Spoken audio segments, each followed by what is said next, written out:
Come on over. I'm gonna show you something. I think you're gonna like it. Don't hesitate, stir up the wave. Don't make me wait, go on and on and on and on. A sweet escape between my legs. Chase me away, don't you stop. Wet as the rain, hot as July. Your lips on my lips, saving my life. I'll be your anchor when you go down. Don't you wanna die? Hey love, let's do wild things. Goosebumps over my body when we jump in. I think I'm drowning. If I stay right with you, you'll be drowning too.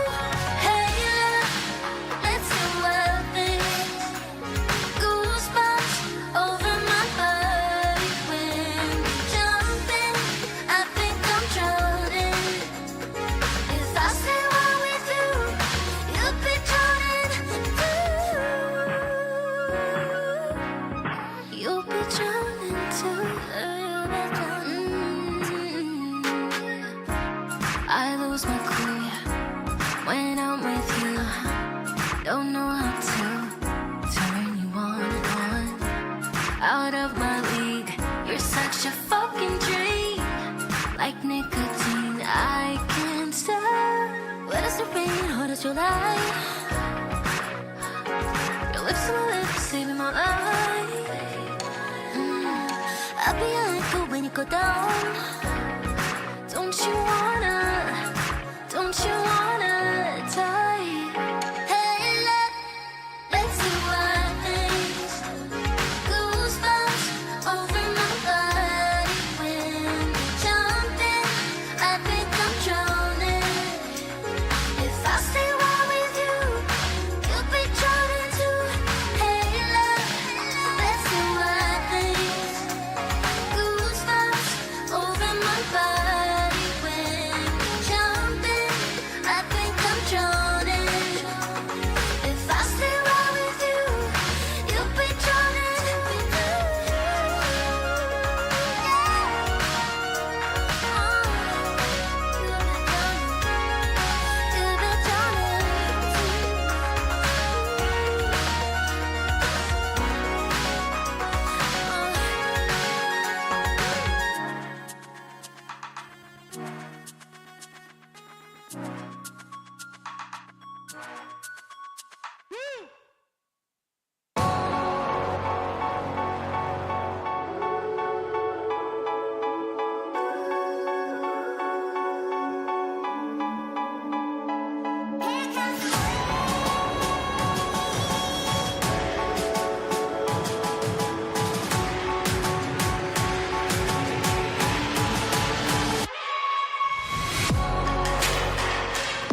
Knock, knock.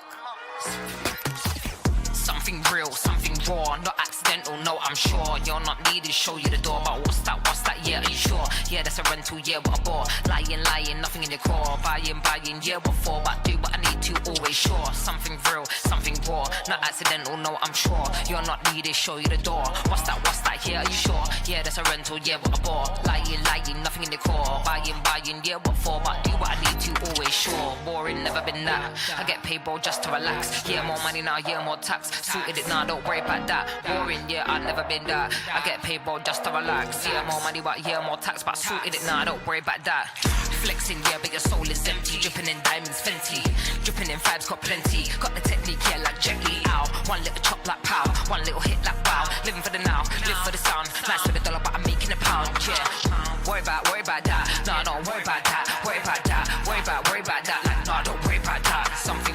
Worry about that. No, don't worry about that. Worry about that. Worry about that. Like, no, don't worry about that. Something real, something raw, not accidental, no, I'm sure. You're not needed, show you the door. What's that, yeah, are you sure? Yeah, that's a rental, yeah, what a bore. Lying, nothing in the core. Buying, yeah, what for? Do what I need to, always sure. Something real, something raw, not accidental, no, I'm sure. You're not needed, show you the door. What's that, yeah, are you sure? Yeah, that's a rental, yeah, what a bore. Lying, nothing in the core. Buying, yeah, what for? But do what I need to, always sure. Knocking in the door, knocking in it one time, knocking in the door. Always sure. Knocking in the door, one time, knocking in the door. Knock. Hello, something real, something raw, not accidental, no, I'm sure. You're not needed, show you the door. What's that, yeah, are you sure? Yeah, that's a rental, yeah, what a bore. Lying, nothing in the core. Buying, yeah, what you for? Do what I need to, always sure. Fuck off. That's what you gotta tell them sometime, you know. Fuck off. See you later, mate. All the best. Something real, something raw, not accidental, no, I'm sure. Something real, something raw, not accidental, no, I'm sure. Nah, I've never been sorry.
Yes, indeed, friends. Welcome back to the continuation of our Week 12 here at Roleplaying Unlimited of the Coalescence. Act 5. Thank you for joining us here this evening. I am your host, Tragically HP, coming to you live from the 100th Meridian, where the Great Plains begin, and where I left your house this morning, about 9:15. Could have been the Willie Nelson. Could have been the wine. What's happening out there in Streamland? Good to see y'all. We got just over half a dozen viewers so far here checking us out tonight, and we will hopefully get a little closer to infiltrating the Yakuza. Supposedly they are around here, yeah, somewhere. We'll see just what's going on. But we've got a full party ready for us, including one extra who appeared with us last time around. So let's jump into the action.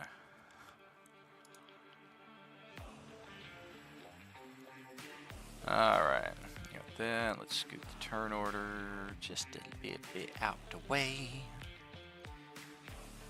Let's go wake everybody up. Oh, let's put that on the right screen. Little pig! I'm wondering how much Tarrasque spit would be to a wizard. I feel like we would disintegrate. Marcus sees arms and legs. And then HP's like, what the hell did I just walk in on? Yeah, exactly. I mean, I did drop a Tarrasque on both Wednesday and Thursday over the last few weeks, so seems like a fitting conversation. Good evening. Howdy. Hope everybody's having a good week so far. We've got an initiative in progress. We've got a new player joining our table and a new character to drop in that respect. Welcome there, Kayla. Hello, hello. Hope you're having a good week. I am. It's just been so hectic lately. For real. I'm not looking forward to tomorrow, but I'm looking forward to tomorrow because it means that there's 2 days off after that. I just don't want to have to go through tomorrow to get to it. It's going to be a pain. Alright, so we've already got a weird portal going on here, so that seems an opportune time to drop in a new character. Let's get you all over to the map. For Kayla, everything's about to go pitch black here for you. That is until we get your token in play. Until then, check us out on the live stream to see just what's going on. We are currently trying to escape from this map. We spent a good deal of time over here, keep hacking and smacking and whacking all these zombies over here. Hack, whack, jobbing at me. And we have destroyed many zombies in our efforts. However, it became perhaps a bit more pressing to investigate the screams, the shouts, the frantic combat, whatever it was that was going on in this direction, just off of the western borders of the map. We can see here, based on the rice field topography, how everything is kind of an elevation as you would normally see in a rice field of this sort. The big thing about this map is the field is not currently flooded, and as such we did not have to worry about difficult terrain. And as said, we destroyed many a zombie before finally making our exit. A couple of our characters actually have already exited the map. One of them is Genzo, and yeah, I guess he just like kept on going and like probably doesn't turn around for another 3 miles before he realizes, oh, they're not behind me. And that'll be his character next session when he comes to join us. Ozzy, on the other hand, is just on the other side of the map here, so he's kind of like halfway here, halfway gone, and if necessary, can rejoin the fray. We have a portal right here that our good friend Noboru seemed to be behind, and deployed a couple of reinforcements to our party last week. And one of them, Tank, has already gone back through the portal to rejoin the Wednesday crew for their session next time around. Matheson, however, is about to make his way into the portal when we suddenly have another reinforcement emerging from the portal. That's going to be our new player here.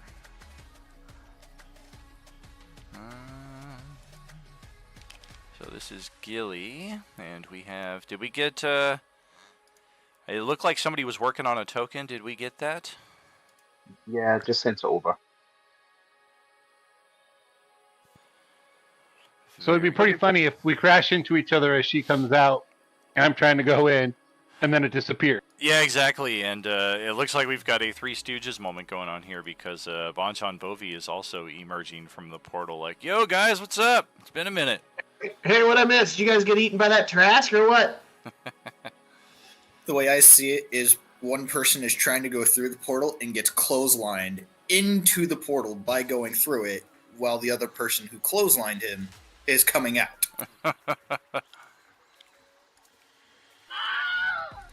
Oh, let's see. I'm gonna check out Gilly's character sheet here.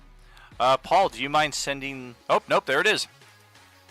Looks like she got it added onto her sheet, so I'm going to get us all back real quick. Let's go back to the start page. Let's get her added to the party officially right over here. It's been a while since we've updated this. Beleren is unfortunately not with us right now. Work became a bit too intrusive on the schedule. Lilith, likewise, swallowed by a Tarask, leaving our party at a strong 6. Make that 7. There we go. Aw, that's cute. Alright, so we'll get that. Attach that to your character. Line that. HP. Visible to everybody. Does this new character have a familiar? Oh gosh, I hope not. I'm more concerned about her 11 armor class. That is brutal. Oh dear. Tell me you at least took the... Doesn't look like she has any first level spells yet either, so that's going to be problematic. It looks like all you have are cantrips. So let's see here. Sorcerer... How many spells should a 5th level sorcerer know? Because that's all they have is what they know, right? 5th Correct, level, and I believe it's 9 total spells? If we're not including the cantrips, 9. Correct, yeah, we are just doing flat level 5. Looks like she's got 2 level 3 slots, 3 level 2 slots, and 4 level 1. Correct. I'm guessing that's probably, if we're looking at 9 spells, it's probably, what, 4, 3, and 2 would be your average. 4 first, 3 second, and just kind of even out the spell slots there as well. Did you have spells in mind that you wanted to pick there, Kayla, or do you want us to kind of suggest some for you that we can drop onto your sheet? Would you suggest some for me? So Fireball. for some reason, I was having a hard time getting it to add spells because every time I added something, it would just up, like, it was like leveling up my character. I'm like, this is not what's supposed to happen. Whoops. Yeah, that I is recommend not... Fireball, and I think I know what was going on. You were probably adding a different version of that spell, and or it was just messing up the entire character page.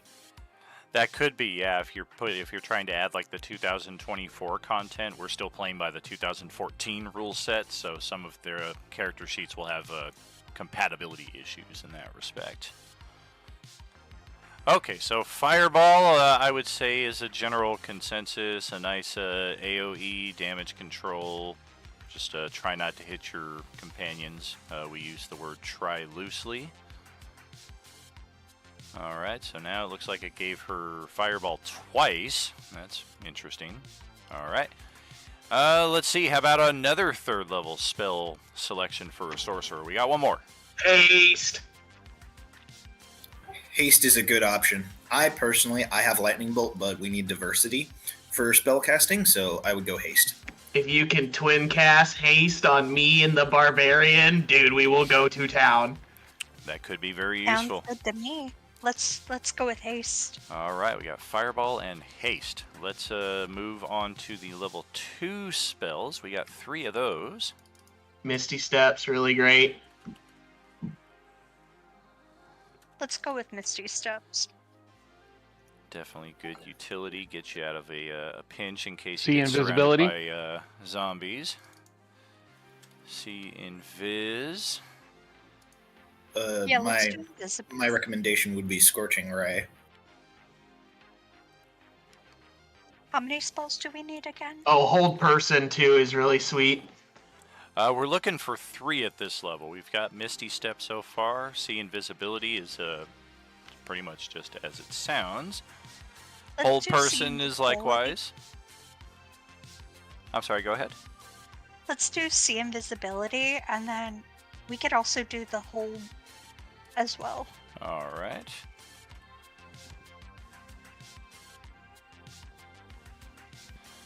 Those have been added. So on to the level 1 spells. We got 4 of them. Big fan of shield and magic missile. I think magic missile is just the best. Magic missile Let's is do that. money. Whoever made that spell, I fucking love you. Mage armor, though, Yes. is a iffy thing because by the time you reach a little bit higher level, you're getting magic armor and magic protection that's going to outdo your mage armor. Correct. It's useful because it'll give you like a flat AC equivalent to a fighter wearing like some medium armor. But as Don is saying, as we get higher level, the mage armor kind of becomes less useful. So it's a maybe, like it could be helpful right now.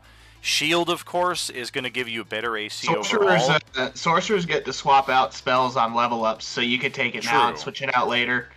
Very true. Let's do that. Very, very true. Let's do the armor and then switch it out then. All right, so that's magic missile, mage armor. We got 2 more spots there.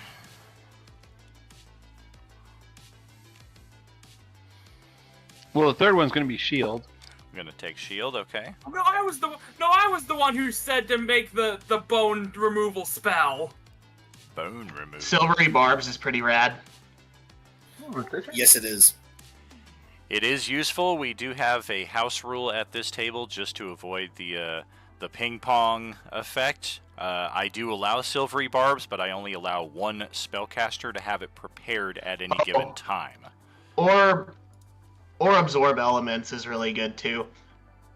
Let's do absorb elements. And I'm just going to throw out a suggestion as a possible replacement for level 3. Fireball and Haste, I think we're going to see a lot of action with. But Counterspell cannot be overlooked. We haven't found a whole lot of people that are casting spells, but when we do, having anybody who can counter is useful. Absolutely, we should have somebody with counterspell. We'll do counterspell. That way we can have that in our party. Do we want to replace Fireball or Haste, or just kind of plan on Counterspell at a later time when we get a new spot? Replace Haste, because Haste also causes exhaustion. Very true. After 10 turns. Yeah, let's replace haste then. Let's Haste to replace Haste. Gotcha. Counter Spall. No wonder I can't find anything if I could spell correctly. There we go. Beautiful. All right, your spells have been set. On the Roll20 page, it just says it gets it can't move or take actions until its next turn. I don't think you get oh my god, what's it called? Exhaustion. Which version though? I mean, there's like 9 different versions of Haste. Not the says 5e. Not the Cobalt Press version. Alright, so we've got you closed out right there. Perfect. And we've got your token all set. We need to assign vision to your token. I did not look at your character sheet there. Does Gilly have dark vision? I believe so. Let me. As a double tabaxi, check. I think they have innate dark vision. Beautiful. That's what I was thinking, because I played tabaxis before, and let me double check. I only know because I recently was messing around with character sheets for making a tabaxi. There we go. So we do have that. Reason I ask is because every starting character gets one magic item, and it's dependent entirely on whether you have dark vision. If you do not, you get Goggles of Night, so that you have dark vision. If you already have dark vision, then you get a Robe of Useful Items. I have already added that to your character sheet. I would basically just say, since you're still new to the Roll20 interface, you see the icons above the chat log here. Like there's the icon to chat, the icon to open up the journal, etc. Yes. Click the compendium icon.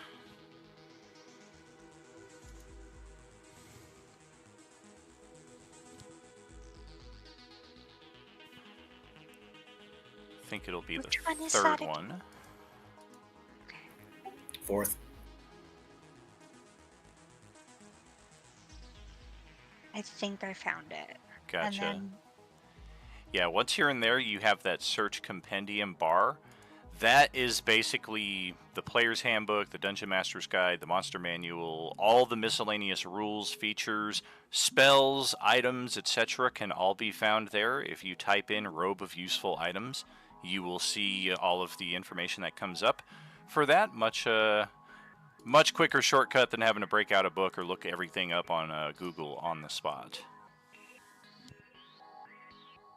perfect. So we've got you set with that. And alright, now let's go back to... Oh, wait, nope. One final touch here. I need to link that to her character sheet. Delete that one. Add that one. Alright. And now let's get back to the field of play. Rice field number 1.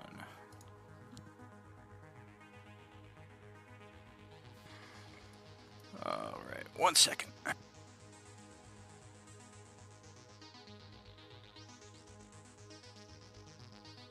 like the temperature shot up 1,000 degrees in here in the last 5 minutes, goodness. Alright, our initiative is already set for most of you. I don't know how, but we lost... Oh no, there's the zombies right there. I think we lost somebody else, though, at some point. I think it was... I believe you took off the ones that got off screen. Yeah, Manuel lost his initiative, so we will need a new initiative for you. We will need an initiative for Bon John Bovi, and we will likewise need an initiative for Gilly, who should be able to see on the map now from this space. Yeah, they got a nat 20. Woo! Nat 20 on your first roll. How about Nice that? nat 20.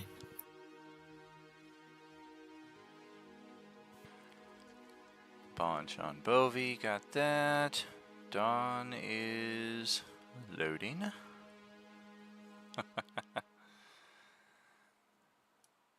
Or loaded, depending on how much he's had to drink. Yeah, very true. Looks pretty sober in this picture right here. He's not all wild and deranged like the old Steve Buscemi version. I have apple juice.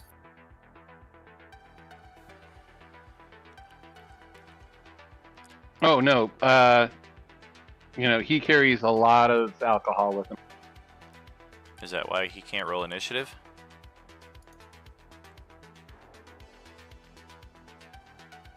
I think so. Hey, there he goes. All right. So we were escaping. We were making good time, and then this shit happened. Marcus got grabbed by this very, very intense-looking zombie, and that is going to stall his progress momentarily. So, let's pick up another round here. Merlin is at the top with a mighty 25 initiative. Go right ahead.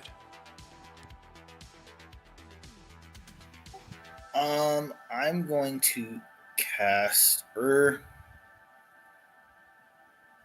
gonna just cast Lightning Lure.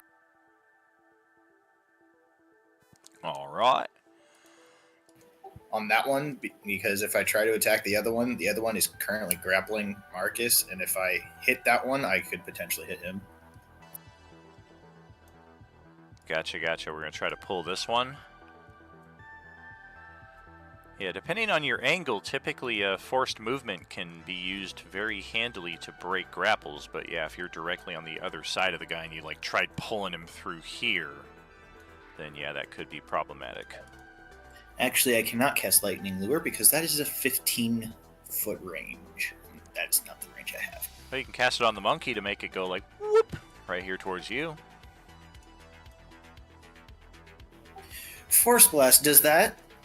I'll link it in chat.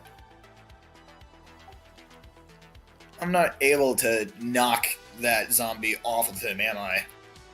Not with damage. If you had something that kind of substituted as like an athletics check or something in that regard, then we could use that. Because the mechanic to break out of a grapple is athletics or acrobatics. Of course, if you had something that could just teleport him away, that would be easy too.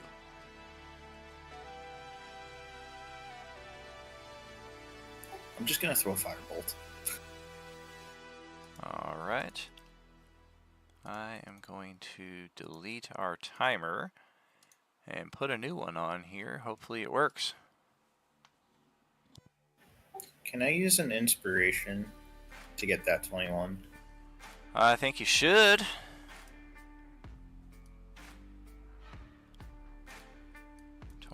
For 11 fire. Okay, we will take it. Just a reminder, this is our timer over here. You will see it slowly form into a skull and crossbones. Represents about 5 minutes. Merlin, anything else?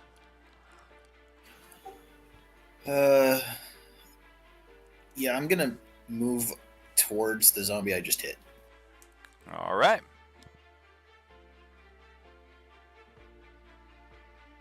Right about there's good. And turn. So Marcus, it is to your turn. You still have that one round or 1 hit point regen per round going on, so make sure to get that. And you are grappled, so how are we going to deal with that? Okay. Am I able to throw an item while I'm grappled? You may, yeah. It's pretty much you can't use your legs. Your arms are still unimpeded. Okay. So, this may sound stupid, but what I'm going to do is I'm going to uncork my thing of dust, of healing dust, and throw it towards Pumbaa so that he can snort the dust and heal himself. Gotcha. I do not have mechanics for thrown healing items, especially dust. That's likely to be something that just kind of poofs on impact. Does the consider snorting that yourself? I'm trying to think selflessly here. I'm thinking of my buddy Pumbaa. He's been sentient for what, like 6 hours? And he's the best and he's one of the best damn companions I've ever had. I say one of, as in, not the only one, because there's also you guys. Okay, so here's how it will work. You would have to use your bonus action to command it to move and use the healing. Effectively, you could just kind of like gently toss it a few feet away from you, like here or here, and then that would take your action, however, to do. On your bonus action, you could command Pumbaa to come right up there, get the healing. The problem is the only thing you have left now is a move action, and you're still grappled, which prevents you from moving.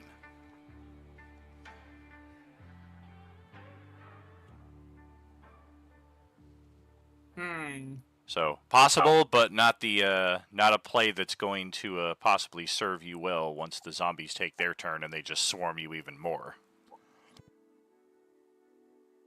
All right, I'll see if I can heal Pumbaa later. Then I guess I'll attack this guy with my freaking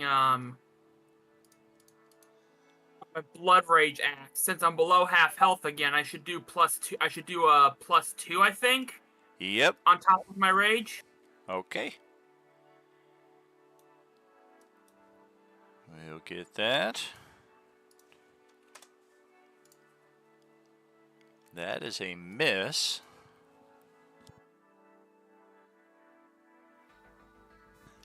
We burn that weekly inspo now or save it? Yeah, I'll burn it now. All right, reroll. I need to get this guy off me.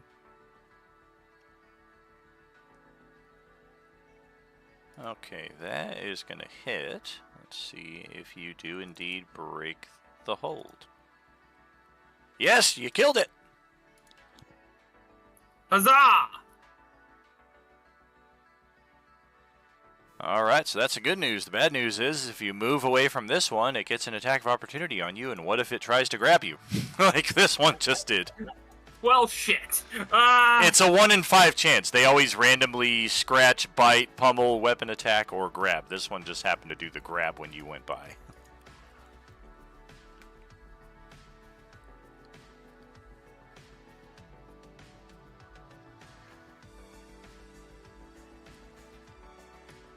Looks like that timer cycled through one more time there, and the eerie silence that is coming off of the map in this direction is all the more disquieting.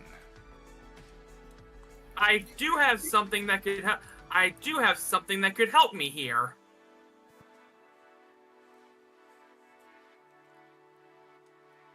Okay. I have a smoke bomb. I was trying to click it to get it to activate, but apparently that doesn't do it. I have a smoke bomb.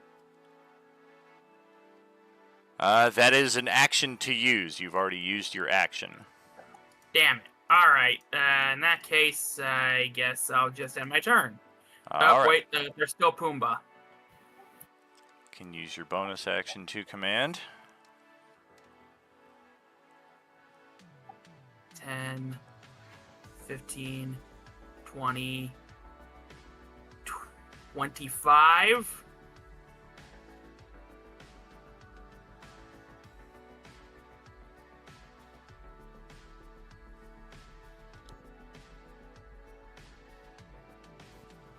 Well, that's a miss.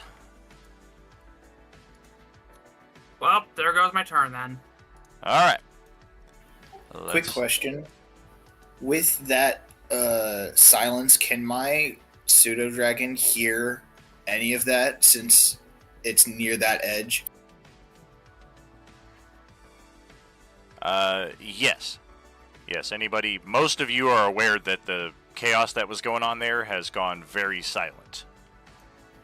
Can it see it? No, it's a loading screen between here and there. There is no ability to interact from one map to the other. Copy. Alright, so let's go over to Gilly's first turn here after emerging from the portal into the rice field. Well, this is a full-on zombie incursion. At least you got some allies nearby. And okay, so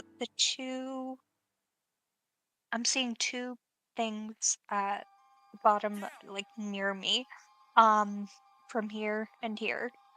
Could I actually scratch that? Can I just throw a javelin at the zombie that's down below me? This handsome guy right there?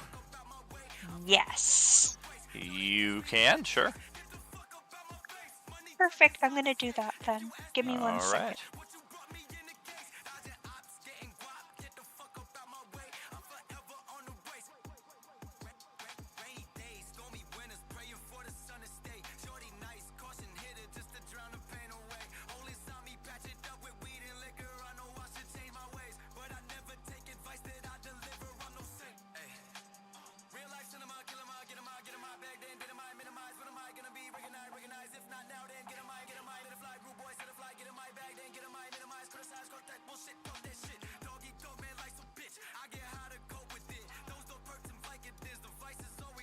This is gonna be a dumb question, but how do I put into the chat using the javelin?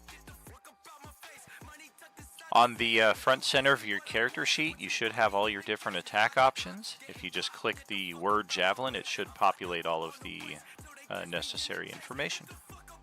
There's that.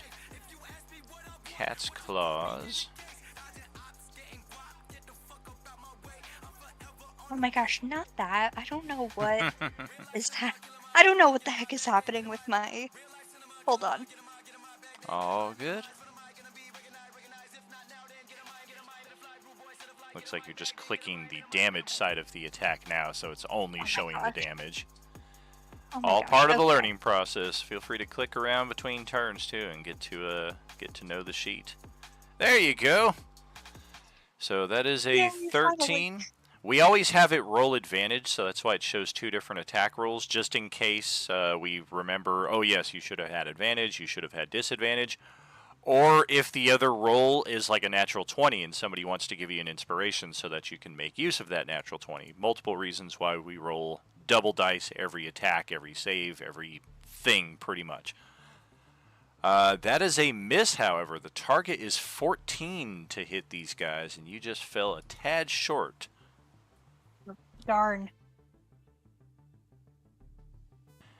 I think And- I'm gonna end my turn there. Alrighty. And we're going to pass it over to Kai, who I believe was given a Long Strider spell or something to that effect to increase her movement, because that's usually what I use that green up arrow for. Yeah, I It was. my broom of flying. Oh, and she's got the broom. Alright. What is your play? It's your turn. I'm gonna cast Moonbeam somewhere around between these 2 baddies over here. Oh, hang on. Sorry, I'm in the ruler. This area.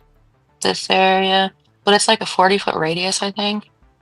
40 feet high. I think it's like a 10 feet Oh, yeah, that's right. radius. Oh, ouch. I read that backwards again. I knew I read it the other way. Post up the spell. This might be the accurate size right there. Oh, hang on. Sorry. Oop, there we go. 5-foot radius. Actually, I think that's too big. I think that's a 5-foot radius. So it could technically hit 4 spaces. 40 feet high, indeed. Until the spell ends, dim light fills the cylinder. I was hoping to encompass the 2 of them, so I think I was going. Or is it I was thinking of something different, this? so. Either way. Yeah, let me check the dimensions here.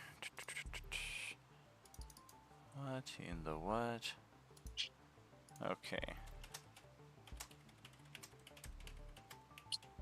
About a 15-foot cube.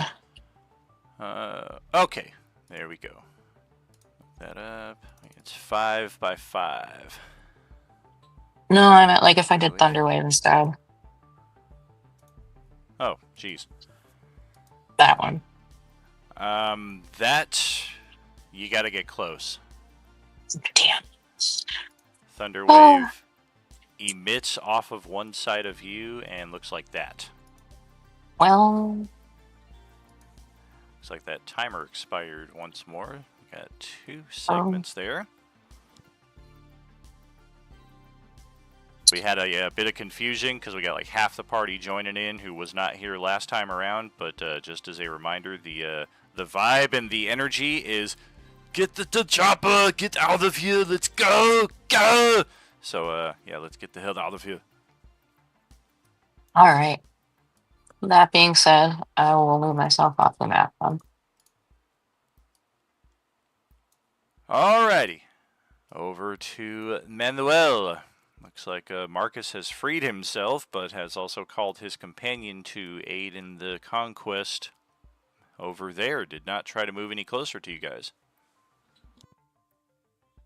Okay. So his normal dexterity sort of is shaken a little bit by the appearance of two people coming at the portal he was supposed to be going through.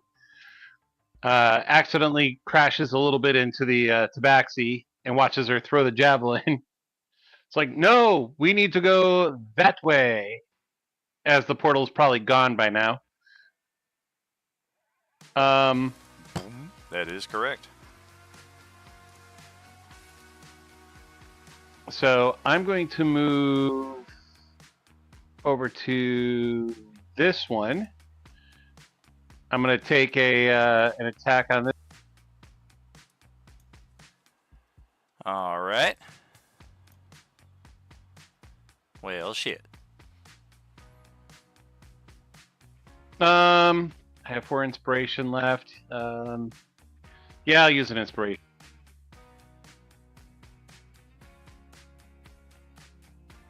Okay. Which element are we on right now? We're on thunder. Gotcha. That will hit. Shred that thing down for about half its health bar there. Second attack. Another Good miss. grief. You know what? I'm going to hero point that one. All right. Need a 2 or better.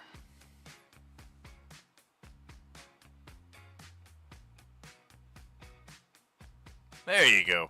And that will securely end that zombie's existence. Okay, so the rest of my move, 17. So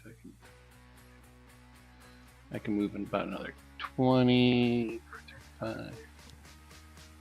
No. I can move 30. Here we go. All right, so I'm moving over to here to finish out my 45-foot move. And yeah, that'll end my turn. All right, over to Ozzy, who's just off of the map, can still see what's going on here. Looks like Celestiana has come to join you there. Ozzy is going to cast Haste from his ring. First of all. And then I'm going to take a shot at this guy. To the right of Manuel. Okay.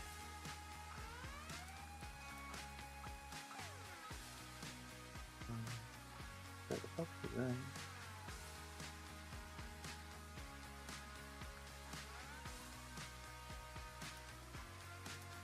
that'll just blast that one completely into oblivion. Kaboom. Did you put the haste on yourself, did you say? Haste on myself, yes. Gotcha. Okay. Give myself that one weapon attack. And then that should be me.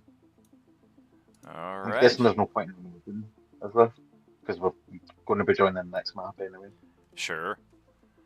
Yeah, we'll just stay. All right, let's play with some zombies.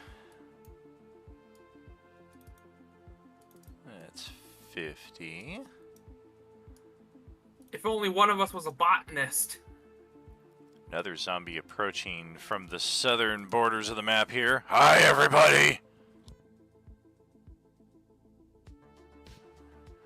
Is that thing just like a fucking, like, a face hugger walking around on spider legs with a zombie head? It sure looks like it. Oh my god! Got another one approaching from that same area. I wish I looked as unique as that. I'm kind of upset about it, is the look this guy's given. And meanwhile, the most forgotten familiar in D&D history, I do believe, is Genzo's owl, who tends to start off the map. This is where all the party members started off last week, and note that it's still sitting over there. Good job, Jay. Alright, now to see who our zombies are going after. There are 4 of them here. There are 3 targets.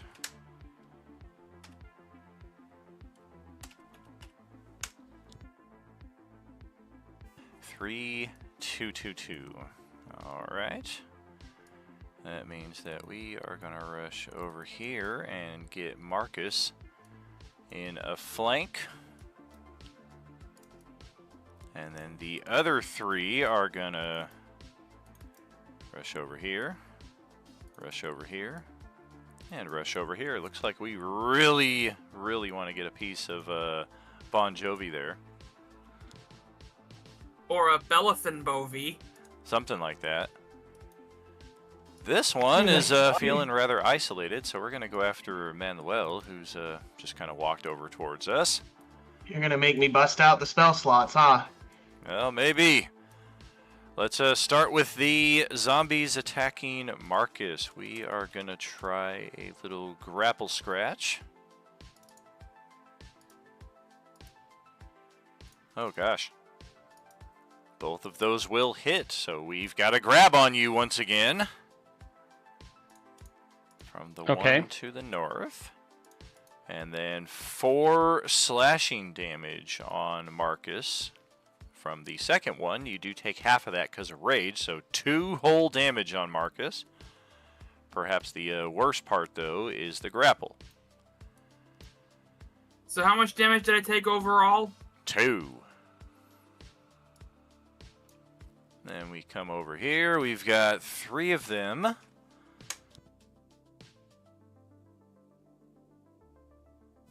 We're going to do a grab, bite, scratch. First attack has no advantage. The second 2 have advantage. Jeez, the grab, a 24 to hit. I'm gonna go ahead and cast Shield. If your AC is an 18, I'll still hit you with that. Your armor class is only going to bump to a 23 with a shield. I'm gonna still do it anyway, because I got 3 other dudes that are gonna come and try to hit me this turn. So. Sure. Let's start with that one. We got the grab, and then we're going to try a bite attack with flank advantage. That is a miss. The shield spell does save you from that. And then a scratch. That would have likewise hit had you not put a shield up. So yeah, you saved yourself 9 damage on that, but this one did get a hold on you. And final zombie over here. We're going to try to grab Matheson. Okay. That's not going to hit. 13 AC, nothing doing. Moving to the bottom of the initiative, it is John Bovey's turn.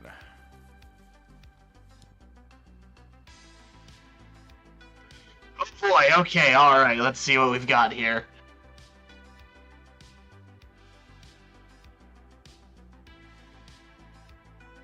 Well, I suppose I had better slaughter this one that's got a hold on me. I'm just going to start swinging away with the lightsaber.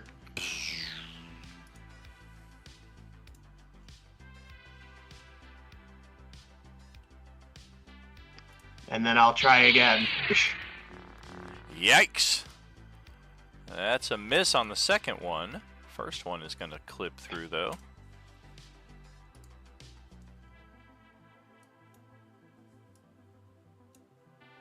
And then I'm going to action surge and try 2 more times. Oh boy. Yeah? Dope!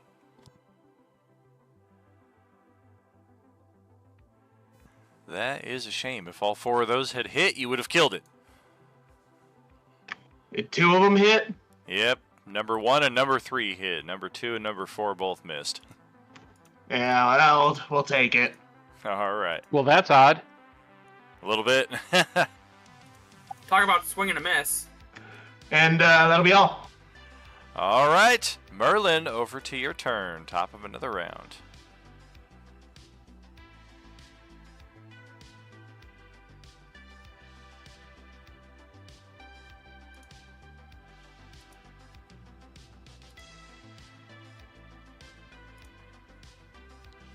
Merlin. Merlin. I'm here. I was thinking.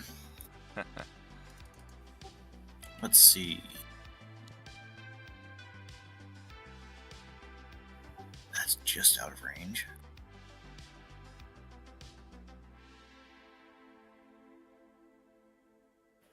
All right, I'm going to move closer to a certain group.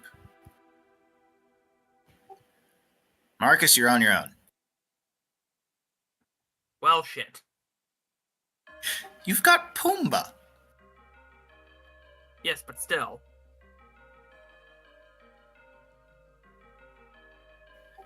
I'm going to cast Scorching Ray.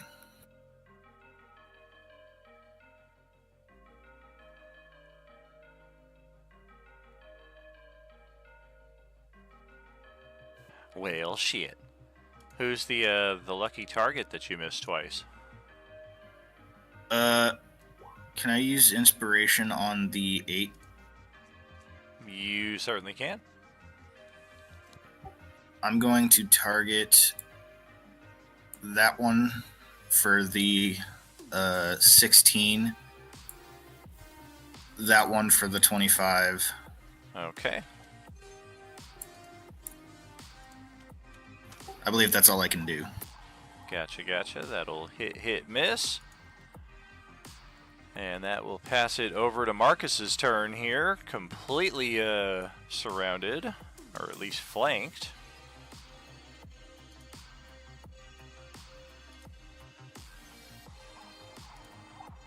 Alright, well, let's hit this son of a bitch who's got a hold of me with my beefy axe.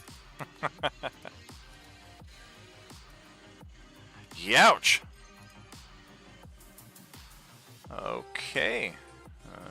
9, 11 damage. Gotcha. And again! Oh, another miss by 1! Damn it. Indeed. Take it away, Pumbaa! Whoa! Well, he's gone. I'm assuming the same target? Yes. Yes, indeed. That will just crack that one in twine and break the grapple on you there. Like, I like to imagine that his hands are still grabbing me, but like Pumbaa hit him so hard that like he like disconnected his arms by the wrists. Yes. So like his hands are still attached to me. I like it. In a cartoon. That's brilliant. And that'll end my turn. All right, you sure you don't want to move? I'm not stupid. I'm not going to provoke an attack of opportunity from that guy underneath me. All righty. Actually, wait, I will move. I'll move there. All right. So that I can get flank with Pumbaa. Sure. Let's step over here back to Gilly's next turn. Looks like she stepped away. Did she come back? I'm back. Hey, welcome back. Alright, I am gonna help out with patrolling some of these guys around my friend here. And I'm gonna use Cat Claws on... What exactly is that thing below? Not that, yes. These are all zombies.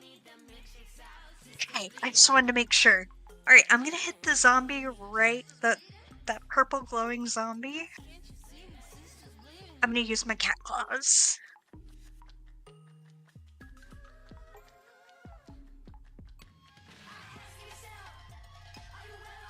Come on, big money.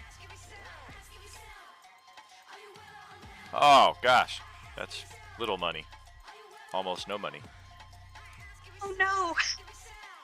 Yeah, that is quite bad. You rolled very good to start off on your initiative, and then ever since then... that's the Womp thing! womp. That's crazy.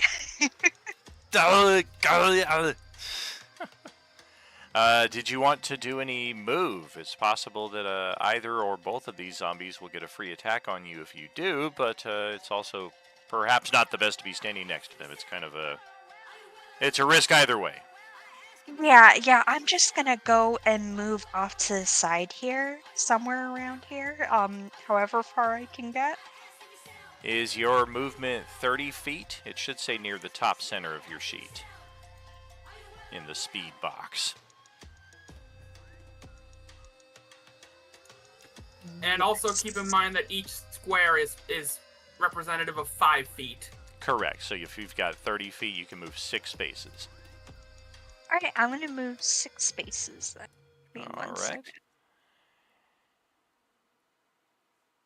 And then the tabaxi do get that, whatever the feline agility, so you could technically move 12 spaces, but you can't take advantage of that again until you spend 1 round not moving at all, I believe is how it goes.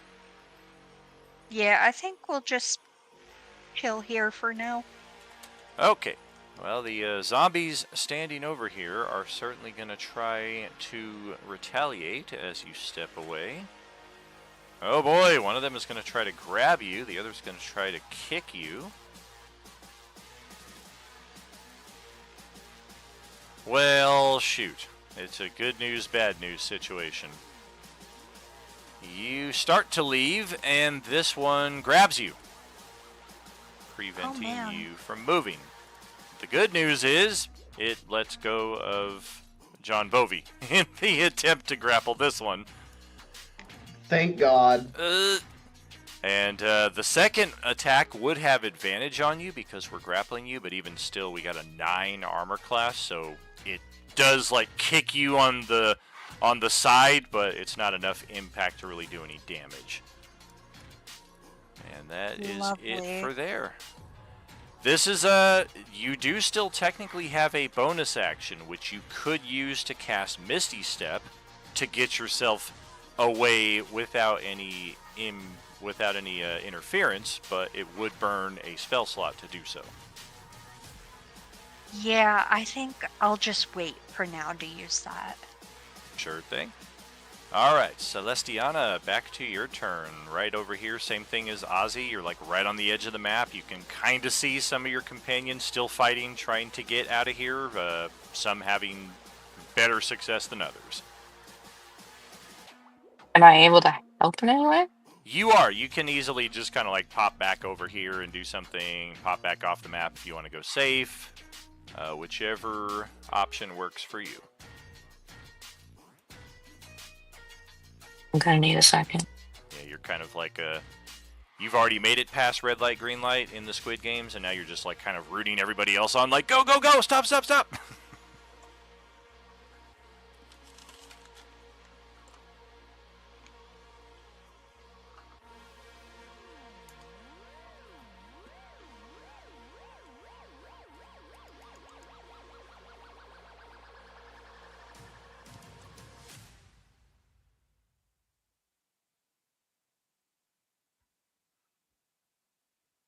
Sorry. This guy here. Frostbite. I'm gonna go ahead. Oh, okay.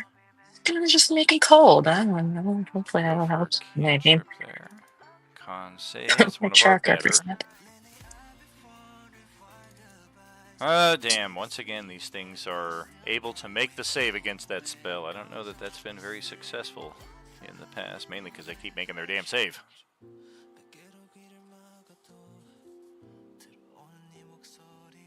Oh damn. Yeah, that would be about the response right there for sure.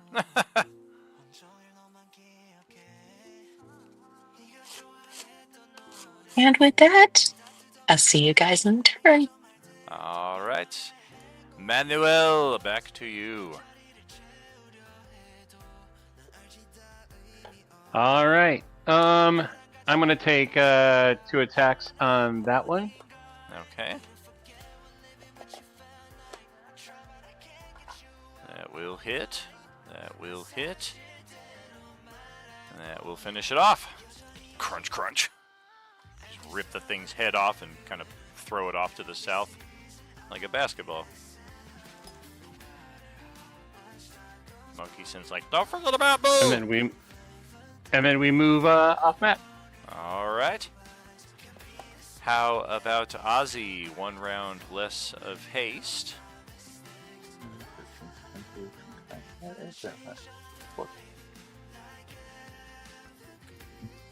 It's Gilly that's grappled right now, isn't it? It is, yeah. Does Gilly want to go off the map? I mean, it doesn't look like she's Sure. happy right there being grappled. Then I'm going to cast Vortex Warp.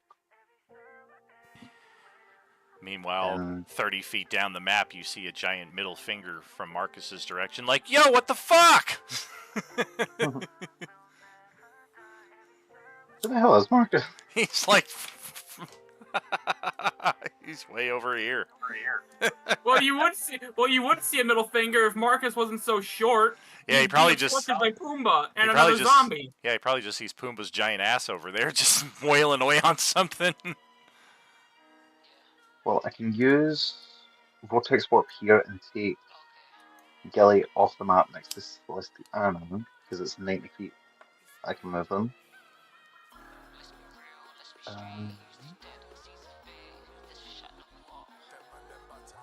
So I'll do that. And then Ah, I see the issue. Marcus is out of your line of sight. Alright, we're gonna warp her. And I could Alyssa. get closer, but Gilly's, right there. Alright, we're gonna get her to safety. So this is 40, 45, 50, 55, 60, 70 to put here, and I'll take a shot at this one.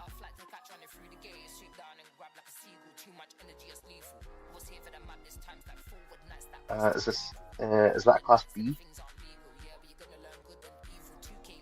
Between Pumbaa and Marcus?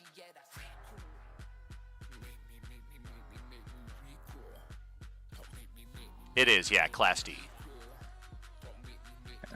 I'm gonna take okay.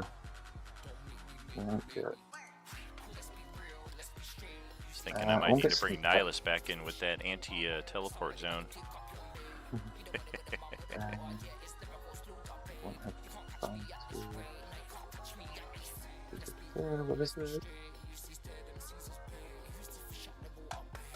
Ouch! Got it right through the other eye.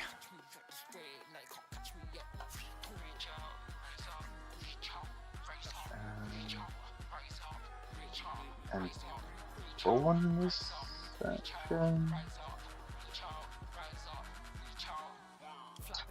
I'll just.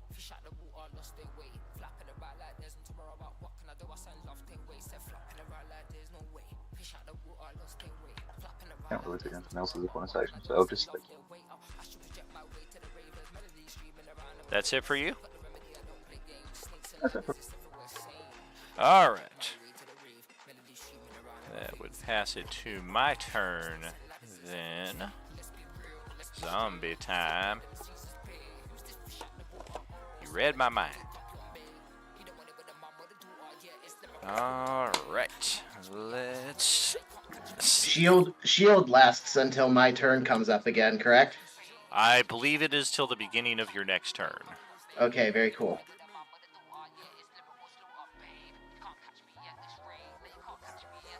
Although, didn't they attack you and then you had your turn right after that? So technically, You're right. it would have already gone away almost instantly. Yeah, you're right. Womp, Oh, womp. hey, it saved me 9 health. That's true. This one is going to retaliate on Marcus. Let's try a grab, because why not? And sure enough, we got a grab on Marcus once again. All 3 of these freaking guys over here have gotten a hand on him. Whoops. Some handsy zombies. A little bit. No touchy. No touchy. And then we've got these 3. Ozzy is... Is Ozzy on the ground? Yeah, as he's just running. Okay, well that means 1, 2. Well, we might play around with you too then. No, 1, 1, 1 means Bon Jovi, John Bovi, and Bon John Bovi. So all three of us will attack him again. Wait a minute, that first one you said was Bon Jovi. I heard that. That's true, they're just confused. 3, 2, 1. We're going to go pummel, bite, scratch, all with advantage. That is a miss. And then a 23 to hit for 4 piercing. And then a 24 to hit for 6 slashing. So 10 damage right there. Oh, that hurts a little bit. Ouch! And that is those zombies. We got these 2 who reinforced last round. I guess.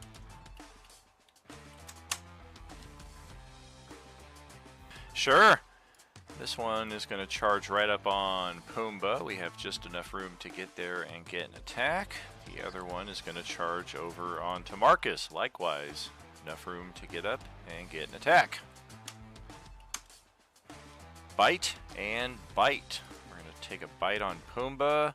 Oh, 25 to hit. 5 piercing damage. Bacony. And then the bite attack on Marcus with flank. 21 to hit. 4 more physical there because you're raging. You'll take 2. So Pumbaa takes 5. Marcus takes 2.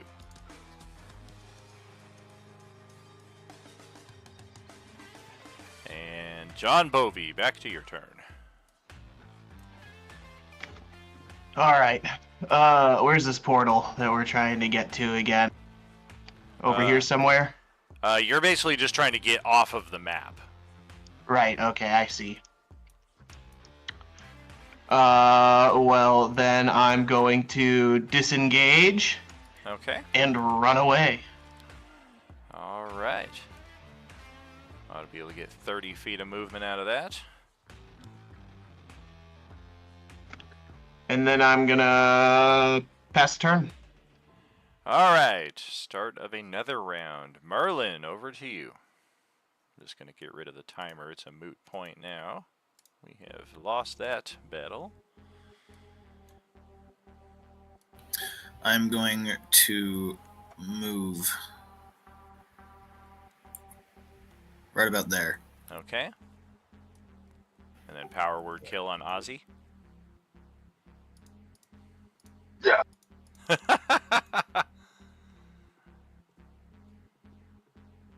No, power word diarrhea. Yo!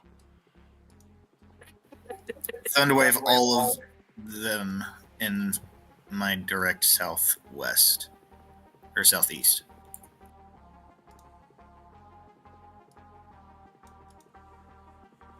Okay. Let's see.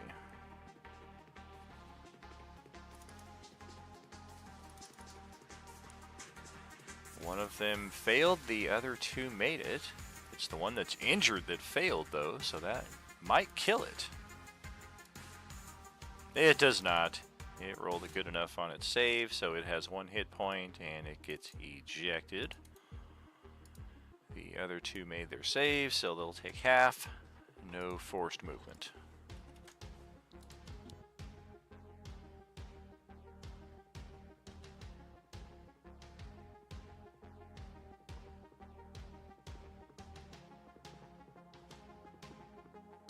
I think that's all I can do. Okay, let's go back over to Marcus. 1 round less rage, 1 round less regeneration. Make sure to get that 1 hit point. And you got another guy grappling you. And I got another one right by me.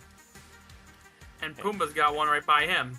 Yes, indeed. This one is literally just like a spider with a zombie head on it. It's just got like skeletal spider legs with a nasty zombie face on it. It's pretty strange and horrible to look at. Well, I can already tell I'm gonna go down here. So if I'm gonna go down, I'm gonna go down swinging. I'm going after this son of a bitch that's got a hold on me.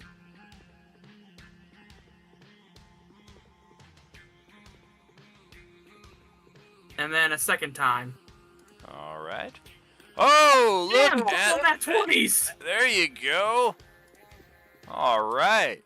Cleave that one right through the center, and then you swing the axe back around and take off both of its arms, freeing yourself from the grapple and freeing that thing from the undead coil.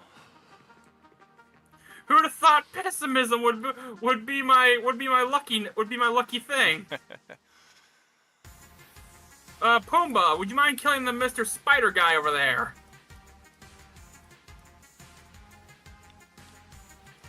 Solid strike.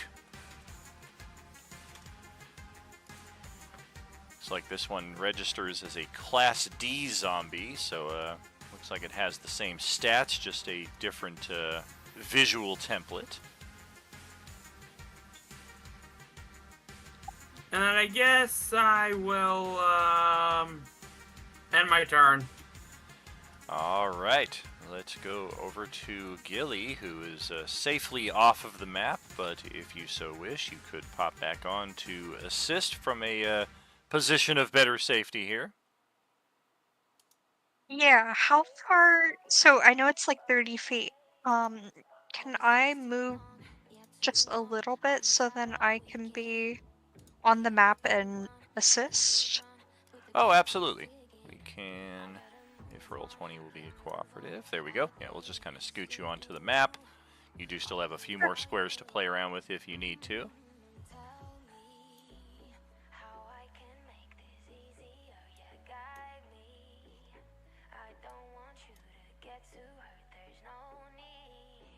Okay, so I moved about 6 feet.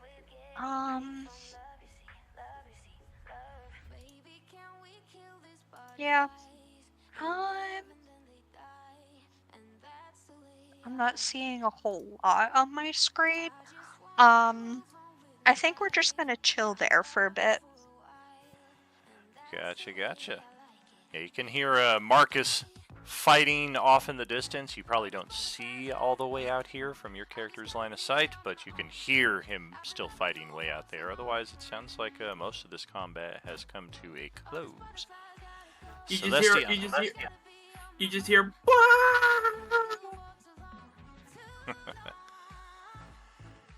Anything you want to do with your turn here, Kai? Looks like most of the group has made their way over to you, but still some action in the field.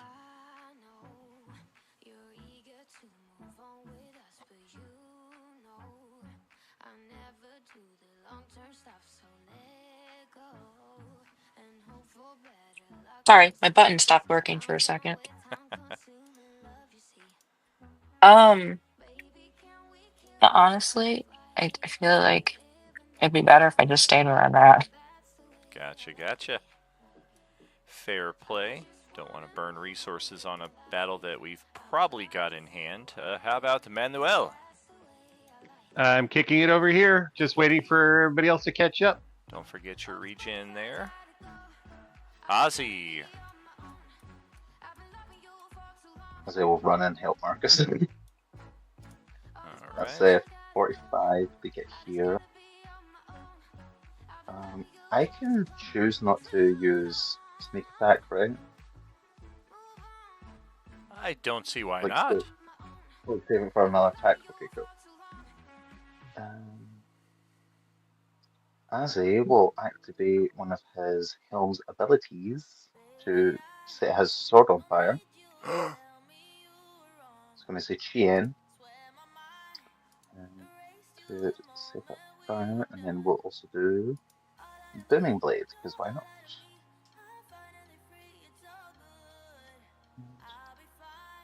Bang. Oh, boy. Wow. I mean, we've established that Class D oranges at full HP have 42 hit points. So, I mean, it should come as no surprise that I've got a tiny sliver of red remaining here. Youch! So close.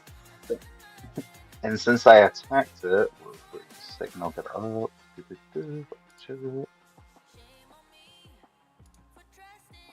not right. It's this way. If I attack someone, they can't take an opportunity attack against me. I mean, this guy's just having a bad day. Like, just a really bad day. So this is 45, 50, 55, 60, 60, 70. So movement, and I will attack this one. He's gonna step on the spider zombie. Spider zombie, spider zombie. Does whatever spider zombie does. I don't think I can get booming blades.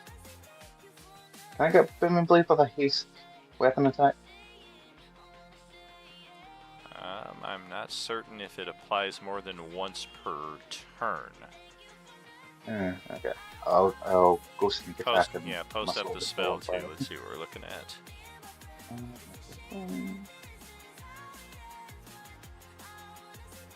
Let's see, on a hit, move there,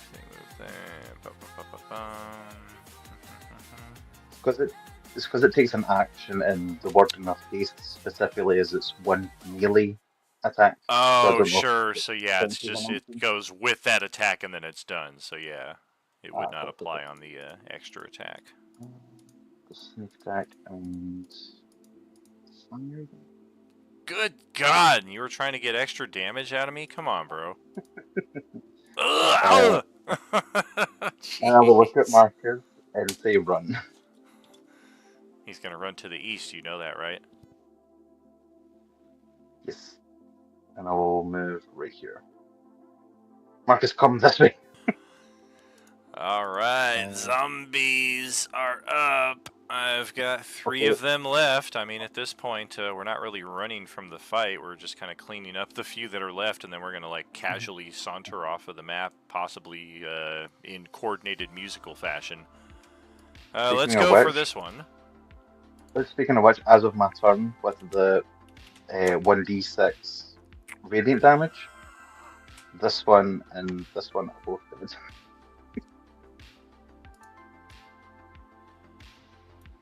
What is that again? Undead within 30 feet of me takes 1d6 radiant damage on their turn. At the start of their turn or at the end? The start. At the start, so yeah, they're not even going to be able to do anything, which is good because this one was about to frickin' take a grab attack on Marcus. Exactly. Again, these zombies are just so handsy. Do indeed roll the die 6 radiant damage because these two will be able to survive it, but it will affect their health pool, of course. Okay. Oh. Take a little of that. Merlin is too far. John Bovey is over there. Gilly is over there. Marcus is over there. So I'm thinking let's play the field. What do you mean I'm too far? Well, you're like floating way the hell up there. We can't get at you, man. So that's number 2 and number 1. That is going to be John Bovey and Gilly. Well, how about that? Alright, so we're going to rush off that way. Rush off this way. Get over into up close and personal action here. And then we will try grab and grab. Wow!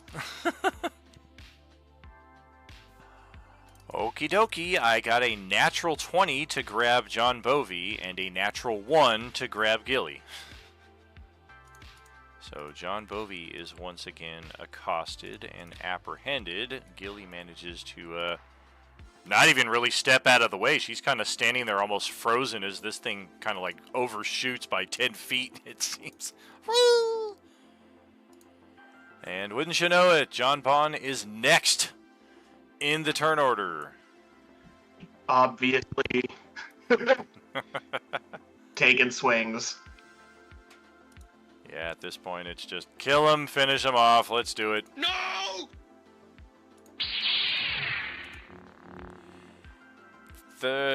23 points of damage, okay. Yeah, that is a cut, that is a cut. I'm going to roll a percentile here. Let's go with 77 and above. 56, okay, nothing doing. Anything else with your bonus action, perhaps? Can I attempt to break out of the grapple, or is that just a regular roll action? It would be a regular action. Yeah, then that's it. Alrighty. Merlin, back to your turn.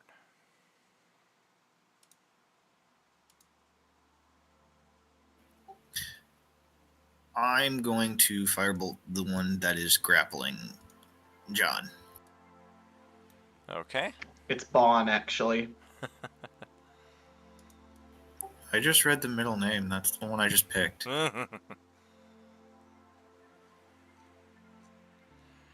Oh, that one might get burned up and then some. And I failed my save by 1, so yes indeed. It burns up, and John Bovey is just able to back away from that before he gets burned as well. And then I'll just descend 10 feet. Oh, now Mr. Brave is going to get out here into a reach of zombies now that there's one left on the field.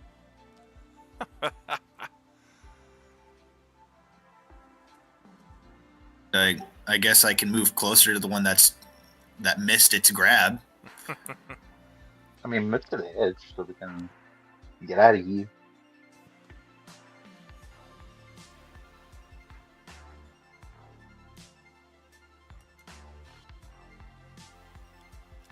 Well, let's pass it to Marcus then. Alright, I'm gonna move 5, 10, 15, 20, 25, 30.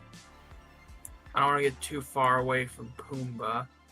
Oh, now I can see people over there. And then I'm going to have him come 5, 10, 15, 20 over here.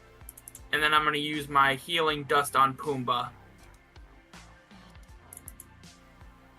Alright. Is it just the standard potion of healing, 2d4 plus 2, if so? It says dust of healing.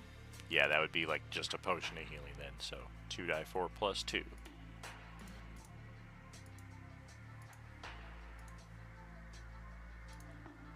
Just like potions, we will find those in a variety of rarities as well. Greater dust of healing, supreme, superior.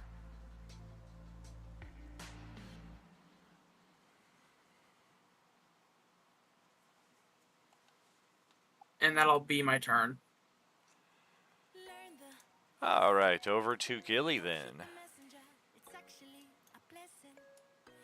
Got one that just tried to play on you there. Yeah, I'm gonna see what I can try to use on it. Fireball! Blow the hell out of the field now that there's one left. That would be something. That would be some supreme overkill. It would be. So with the way the dice have been working for you tonight, you're liable to roll a bunch of 1s and this thing will just walk away with like a first degree scorch on its shoulder. Tell me about it. I'm so upset. I texted my friend and like, babe, when you roll a nat 20 and then all your other rolls are just shit for the night. Whoops.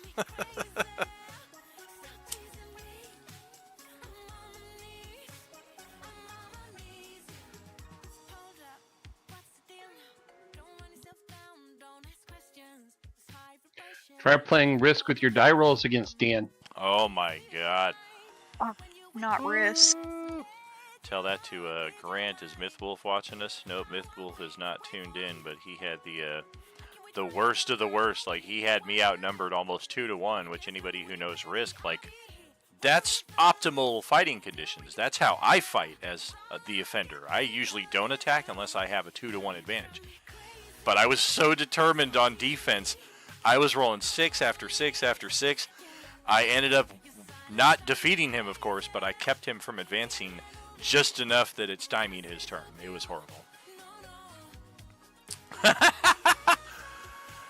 Well, poor Alright, Shags. Oh, man. Oh my gosh. Go ahead, Kayla. Okay. So I think Gilly's just gonna be like, okay, all right. I'm just gonna get out of here because why not? Screw you guys, I'm going home.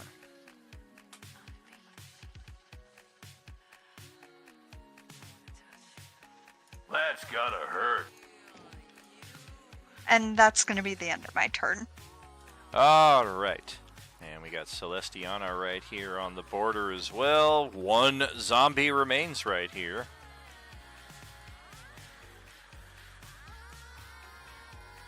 God, the button again. I don't know why it keeps like freezing. I don't know. It's annoying. I know. Anyways, this bugaboo here is gonna get a guiding bolt. Do you need the description, or can I just cast? Just go ahead and post the attack. I'm familiar enough with Guiding Bolt. We should be good. Oh, yeah. Posted it anyway. Thank you. Oh, sorry. my bong hit's hitting a little hard right now. Oh, you're good. Yeah. That's a good time of night then. Yeah, when we take our intermission, I'm going to be doing some of those too. Oh, beautiful. That reminds me of the... Damn, I finally actually rolled something decent. Right, and your damage was nice. on point. Solid. We love Guiding Bolt. Absolutely. Someone has taken my place in low rolls. Boom! We will take it. This one is looking over at you like it's got vengeance on the mind. How dare you? Do you know a good dentist? I could use one. Over here. Oh, cheese play safely off the map. All right, how about Matheson? Healing and waiting. I'm looking at my watch like, guys, come on. Yeah, exactly. Ozzy, how about you?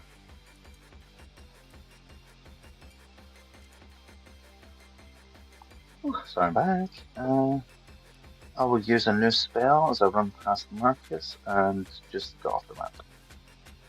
What is slash Marcus's Achilles? Fucking got it! It's an illusion though, so it's not real. Yeah. He just thinks I did. How far is off the map? Drop another round off that haste. This is 50, 70, and bonus action dash will get me off the map, and I'll shoot this one just as I'm running past. I'll force blast it. Well, all right. I got one zombie left. I got 2 targets. It looks like. Actually, do I have a? Where's Marcus? Marcus is in range, so we're gonna include him as an eligible receiver here. I swear to God, I'm gonna get grabbed again. Sorry, I'm still attacking. I'm still stacking first. Wait, what? No! I'm going to attack! I thought I would. No! Oh, okay. Well, I'm dead then. That was a lot of exposition just to kill me, dude. You could have taken like a lot less time. Let's go already! And killed my hope much quicker, dude. I would have appreciated it. I sensed the disturbance that Marcus was going to get fucking grabbed again. Yes, let's rush off of the map here, and we are going to have... How do we want to approach the next area? Initially, we heard explosions, gunfire, lots of shouting, screaming, panic, some semblance of coordinated efforts of offense or defense. Kind of hard to tell from this distance. It's going to take you at least a couple of minutes to make your way to the next map.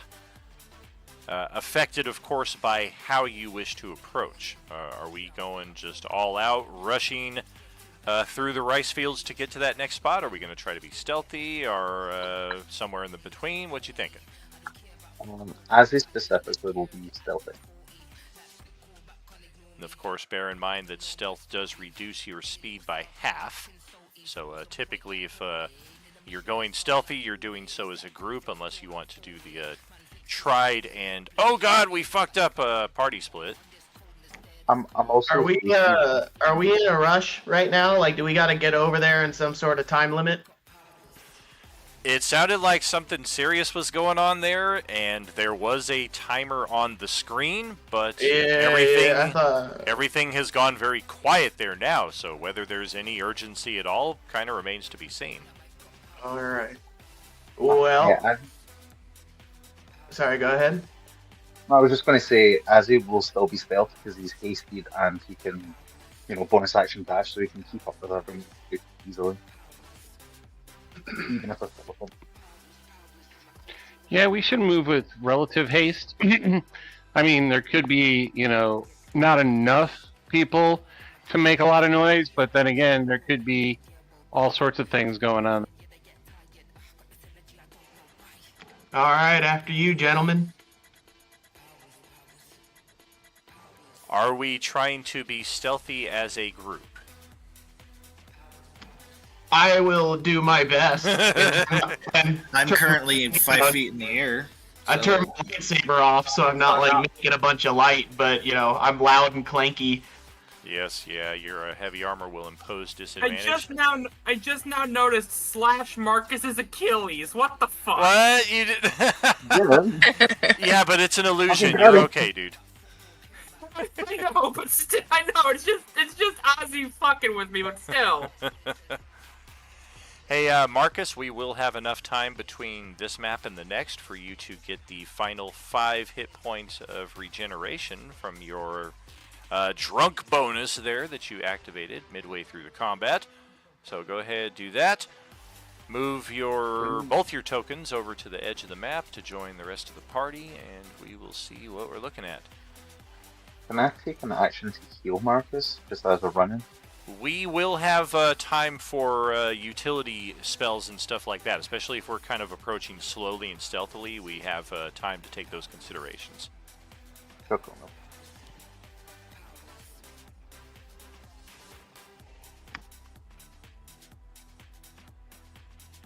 And in fact, I think I will let you guys knock out any of that healing that you want to. We will go ahead and take that intermission right now and catch up with you in about 10 minutes or so, friends. Thanks for hanging out as we get closer to infiltrating the Yakuza, hopefully on the other side of this break. See you shortly, friends. Are you with us? With you.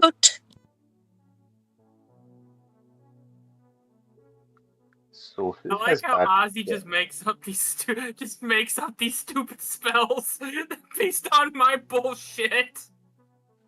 I think the ones I've made so far are Bong Water,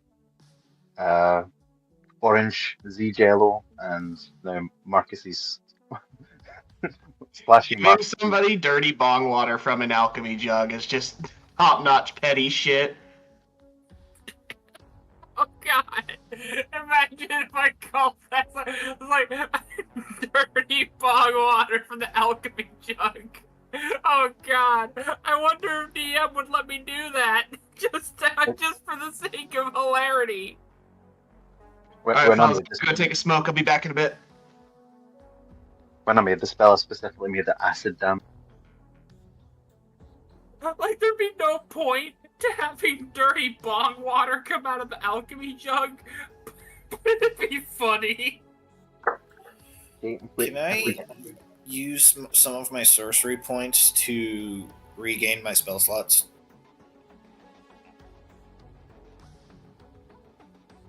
Are you just asking in general, or? Like, am I allowed to do that during this intermission? I would say so. Daniel did say we'd had some utility since we're being stealthy. What do I roll for that healing snorting powder stuff? What kind is it? It's like a healing potion. 2d4 plus 2. Or do we get the full effects if we do an action? I don't think you have any in your inventory if you're just started, if you're new here.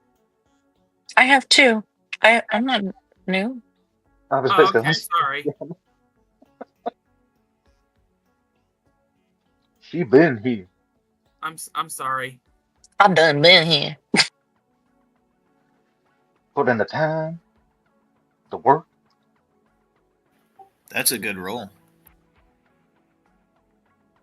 Still not enough. Oh, it was Kiki asking that. I thought it was Gilly asking that. My bad. Nope, I'm just quietly sitting here listening. That's a Oh, great okay. feeling. Greater feeling. I just realized I am the ultimate cat girl right now. I have my cat ear headphones, and then I'm playing a tabaxi, and then I have like little toe bean socks on.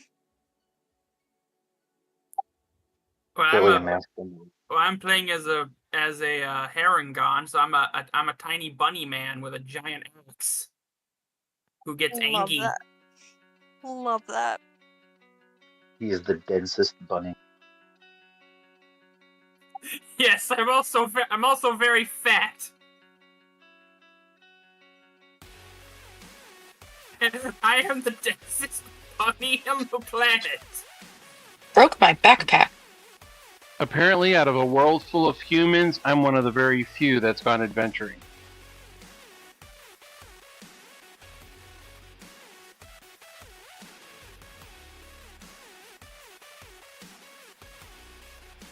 I am Angie Bunny, hear me ee.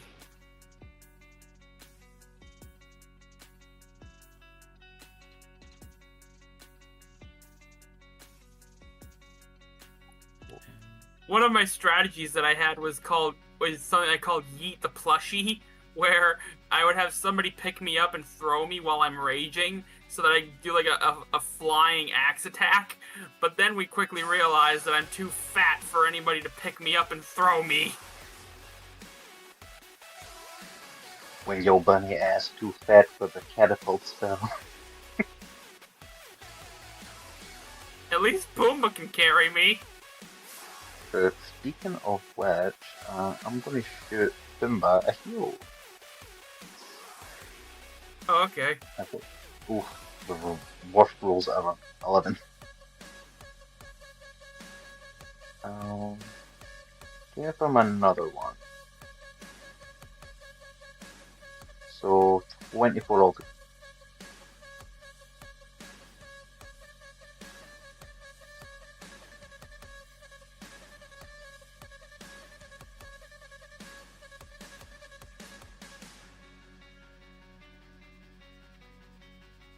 There we go. And time permitting, I will also give this one to you. You heal for 30.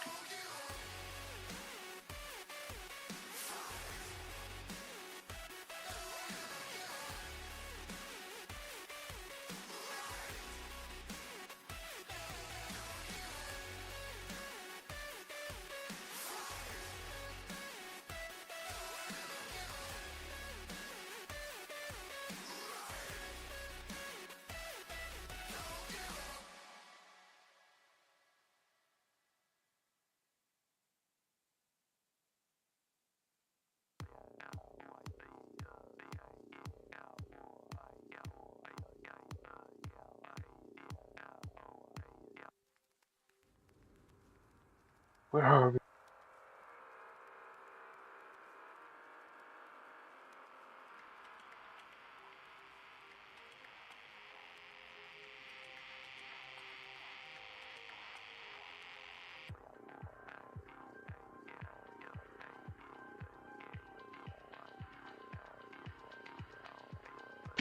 Alright, who's still here? Alright, I'm here. We're back. We're back in black. Back in the back of the black Cadillac #1 with the bullet on my power sack. Yeah! Oh wait, that's AC/DC, not John Bovi. Buddy. What the fuck? Yeah, man. Yeah, that's right. How's it going? We back. We ready to kick some ass here on the next map. Bon John is always ready to kick some ass. So double check all of your stuff here. Make sure everything is up to date. It has been more than a minute, so the haste would have expired by now.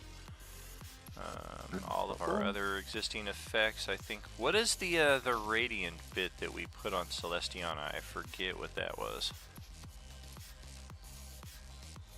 I too forget. It was went into your starry form.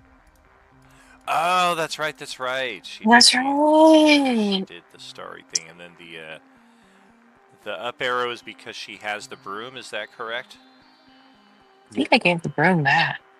When we have time for it, I'd like to advocate for a short rest. Just get my fighter stuff back. Short rest. But it is What? not. Who needs a rest? Whoa. Well, we got a handful of people who could use some hit die, and Come on, we don't need a rest. And no, I'm just saying when we have time. Well, it's not urgent. It's not urgent. I'm just saying when we get a second. No, I'm just watching Dan like shit his pants over here about me saying that we don't need it. Yeah, exactly. Like Don is always the first. Like our very first session when everybody was at 100%, Don was like, "When are we getting a long rest?" Like, he's the biggest proponent for getting a rest because I think in real life, I got you. in real life, he just does not find enough sleep. Yeah, Bond's got shopping and attuning to items to do, man. Holy hell. I mean, we're on this map, but we're not in sight of anything that is threatening us at this moment. So if we want to try to get a long rest, if we want to try to get a short rest, we could maybe back off this map and see if the opportunity presents itself. I don't need it right this moment. I'm just saying we can press on. Because weren't we about to go investigate something? Correct, yeah. The sounds of the massive battle that was taking place. Yeah, we can totally check that out first. Yeah, this would seem to be that area. It's just kind of all is still, all is quiet here. There are shapes moving in the gloom ahead, but like out in this area, so on and so forth, like we're just kind of very hazily seeing them. We can't, of course, make them out because they're not within our dark vision range. We haven't moved with the alacrity we should have getting over in this area. Flying and stealthing is certainly possible. It really just depends on the perceptions of the opposition, really. But just to keep things in some kind of manageable order here, we are going to manifest the turn order. Let's have each of you roll your initiative. And let's see what kind of order this exploration will take place before we have some kind of encounter, because I built a map for this. We're going to have some kind of encounter. You just know it. Yeah, we got a whole bunch of level 5 spellcasters, and nobody's got invisibility. That's Brother, funny. I don't need it. We have somebody that took C invisibility. Womp womp. It happens. Yeah. Wow, that orange class D is starting off with a solid initiative roll. What's the multi-class requirement for wizard? Is it 13 intelligence? I believe all of the multi-classing is 13 for the primary attribute, yeah. Damn, dude, I'm about to take some levels of wizard. Oh, shit. That's pretty cool. I think, because the headband of intellect, I actually have money for, and I was like, oh my god, what if I take... You're gonna tie an entire multi-class to an uncommon magic item? That's ballsy. If I can do it in Baldur's Gate, I can do it here. It'll work. Yeah, you just until somebody you go into like a dead magic zone, and all of a sudden you're like, "Duh, what magic?" Well, if I can't use magic anyway, it's not gonna matter. I still have my lightsaber. Yeah, that's fair. I am a fighter first, and whatever else I decide to do second. Ew, that's a gross initiative. But it would be fun to have access to more than just a couple of evocation spells. Absolute. Let's go. Abomination. I don't know that this party has fought the Abomination yet, but we've certainly seen plenty of them in recent streams. Did you take Eldritch Knight for your subclass? Of course I did. How do you think I got spell slots? I haven't been paying attention to your spell slots, actually. Yeah. I've been casting a lot of magic missiles and shields. I go, oh, there's a bunch of dudes over there with like 2 HP each. Flick, flick, flick, dead. That's some BS and a half. Natural 1 on the initiative. We're not going right into combat, are we? We might be. Would it be okay to cast some utility spells while we're coming here? You certainly can, bearing in mind that if we're not casting them now, then some duration will have already expired. If they're like a round by round thing, that may be pivotal. They're both I was going to cast 4 spells that are all hour long.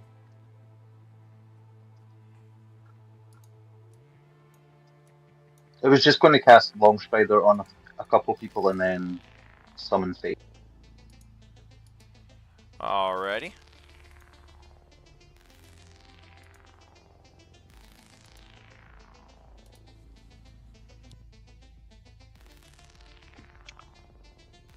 If I am attuned to my lightsaber with my, not like attuned like attunement, but like my Eldritch Bond thingy, and I throw it, am I proficient with it, or is it just still like a improvised thrown attack? If the mechanic itself allows thrown properties with proficiency, that would certainly apply. I just realized I don't have any more uses of rage. Oh dear. Definitely post up the ability and who you're putting those on. I was going to cast Long Strider as a first level and second level spell. I was going to cast it on myself, Marcus, and Gilly. Okay. And then not that one. Summon Fee, which I made the token and stuff for.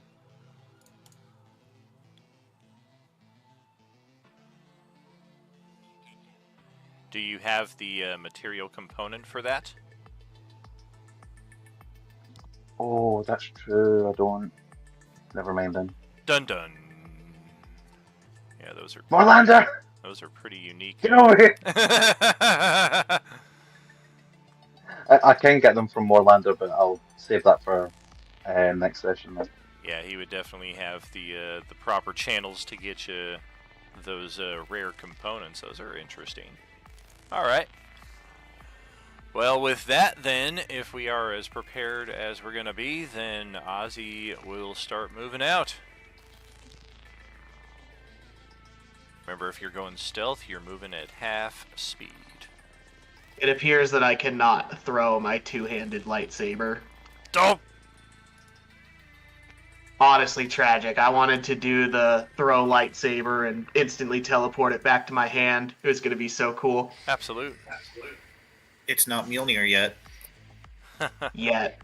I just got to take like a level of Hexblade, I guess, or something. Oh. Good old meow meow.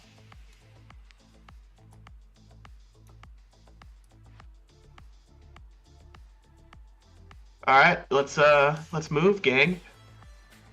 Yeah, Ozzy. Let's go, dude. Ah! Hey, you found the zombies. That didn't take long. That would appear to be a Class D, and a Class D zombie. We've certainly grown familiar with these variants over the course of many days in the apocalypse. I will not. I won't. What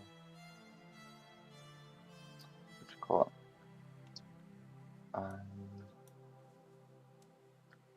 What am I thinking? Oh my god, my brain's not working. Bonus action dash, sorry. All right. We have another 50. Maybe. Move. I don't want to move 0.3 feet. I want 0.2 feet. Ozzy, what do you see over there? Oh boy. Oh, Well, this would be the lots of dead first. people. Yeah, this would be the first appearance on Thursday night of the Abomination, the Class D Abomination, and that's what it looks like. It's like It some. looks horrible. I hate it. Yeah, it's That's like horrifying. some. That legit spooked me for a second. I was like, what the fuck? It was like a jump. Hey, you scare guys, for that me. looks pretty awful, but I think Ozzy's got it handled. Why don't we, like, turn around and... Ozzy does have this handled. Scooby-Doo skedaddle out of here. We likewise have several corpses that Ozzy can see littering the north side of the map. Perhaps if the timer had not expired as many times as it had, some of these potential allies would still be present at the time of our arrival. Alas, they are not.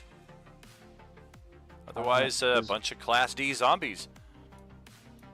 In class, Orange Pillar won't work on the Abomination, right? It will. It is It's just a variant of a Class D.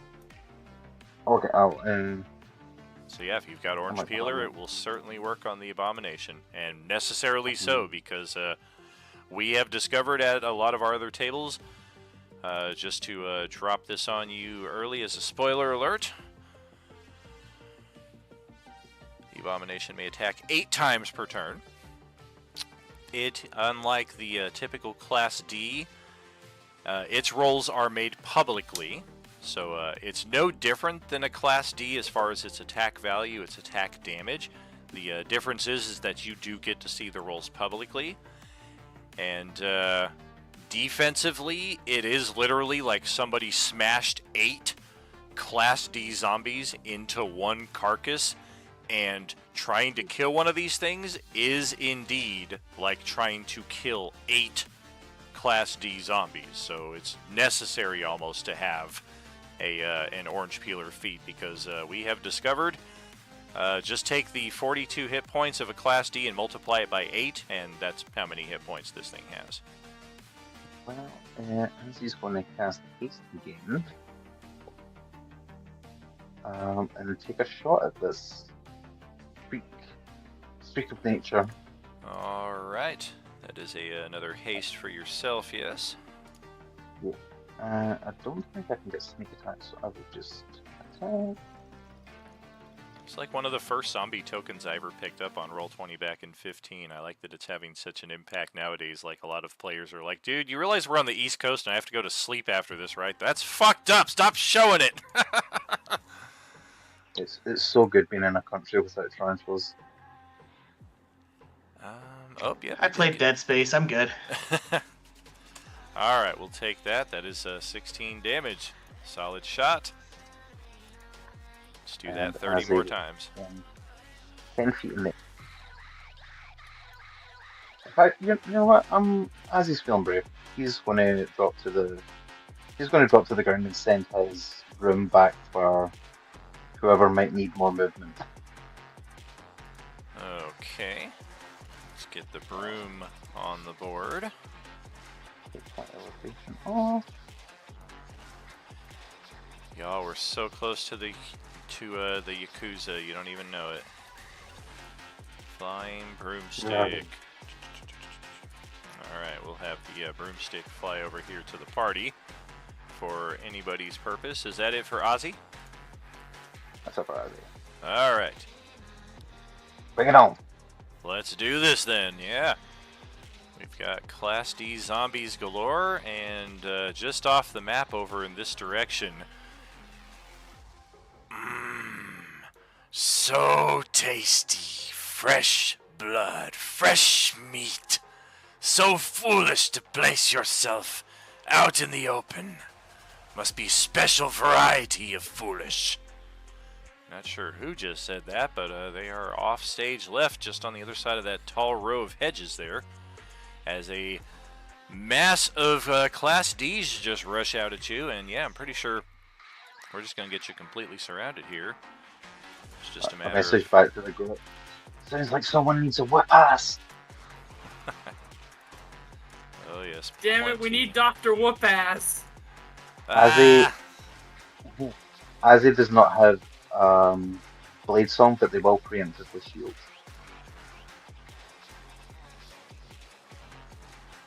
have some squeezing rules take place here after the first round of attacks as the final 3 rush in to get some action. We're going to have this one kind of stagger out as well on the south side. And hey, look, a party of adventurers. Let's go get them.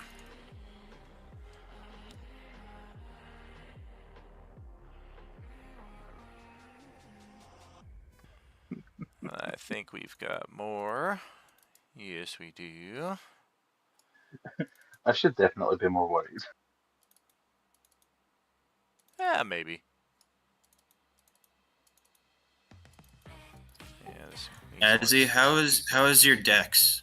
I'm amazing. Sounds like somebody's starting to pinch some back guano between his fingers over there. However, in the unlikely event that I do fail, my helmet will blow up and kill everyone.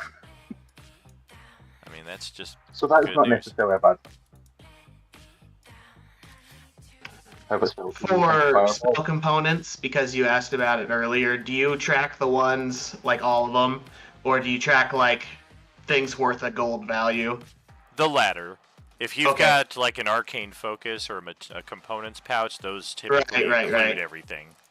Yeah. Okay. Cool. I was just like, I was like, oh no, do I gotta find some lightning struck trees? Shit. Yeah, back in 2nd edition, I had a lot of fun with that. It was like we would have entire adventure. I mean, we're in high school. We'd have like all freaking weekend to play, so we would spend hours just foraging for components. Like back in those days when you got that kind of time, yeah, but nowadays it's like, no, you've got a pouch and it covers all that shit. Yeah, brother, I got 2 hours. Come on, let's wrap this up. Right, come on, man. We're not trying to Skyrim this shit, are we? Oh, good, I found 3 flowers today. I can make a potion. Alright, now that we've got everybody moved around here, most of them will be taking damage at the start of their turns, foolishly. Okay, I'm thinking 3. The first 4 of them are taking normal attacks. We do not have flank established yet. Weapon bite, weapon pummel.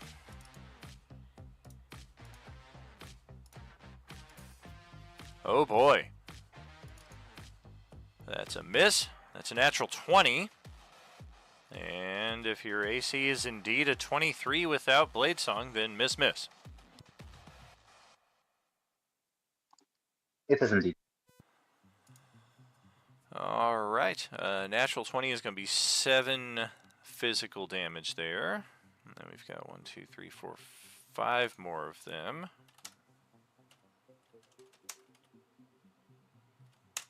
Or 4 of them, I should say. Bite, bite, scratch, bite.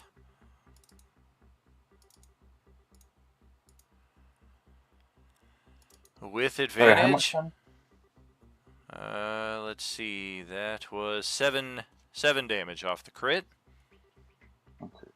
And then we are going to miss, and then crit for another 13 damage.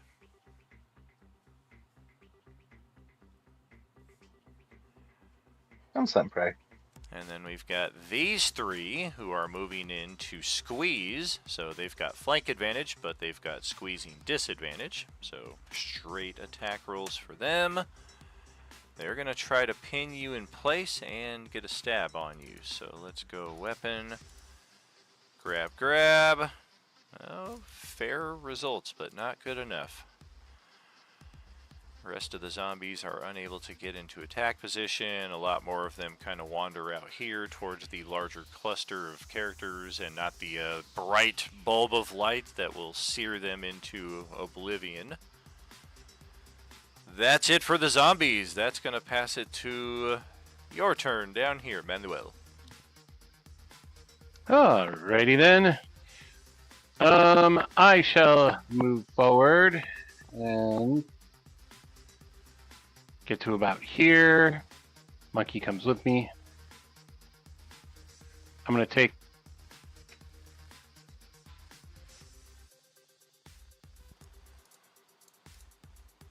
Ouch. That's half my hit points.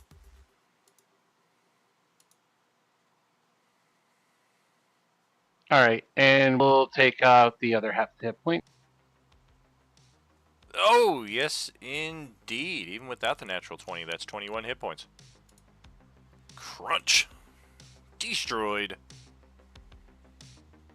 I'm going to move forward. I'm going to spend a key point to do flurry of blows and take 2 attacks on this. Okay. Blurry of flows. Natural 1 there. Yikes. That's decent.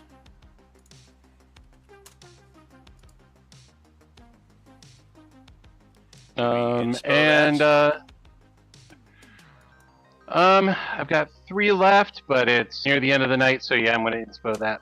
All right, we will still survive, but with less HP. So over to Celestiana now at the start of your turn. You've been given a long strider, so your speed is 10 feet higher. That's the same case for Marcus and Gilly. The green up arrow, that's 10 extra feet of movement. Try to remember that. Okay. I want to cast a fun spell over here that should make it uncomfortable for those zombies. Oh, classic. All right. Hell yeah, I love spike growth.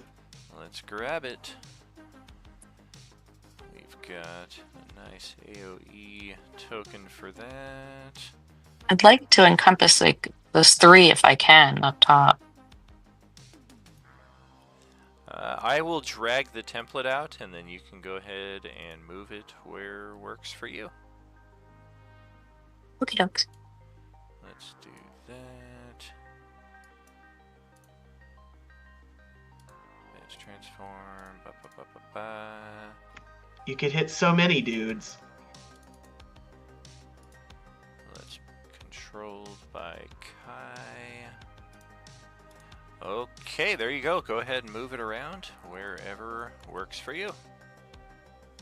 Oh yeah, that's a lot of guys that'll get caught in that. When they move into or within the area, they will take damage, and it is considered difficult terrain.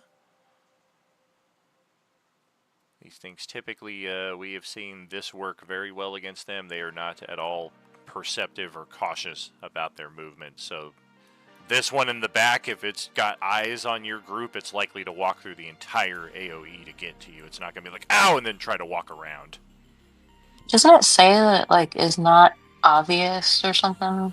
It does, yeah. Like even a normal cognizant adventurer wouldn't notice it, but the zombies, they have never noticed this. Alright, cool. Do I need to do anything else? That is it.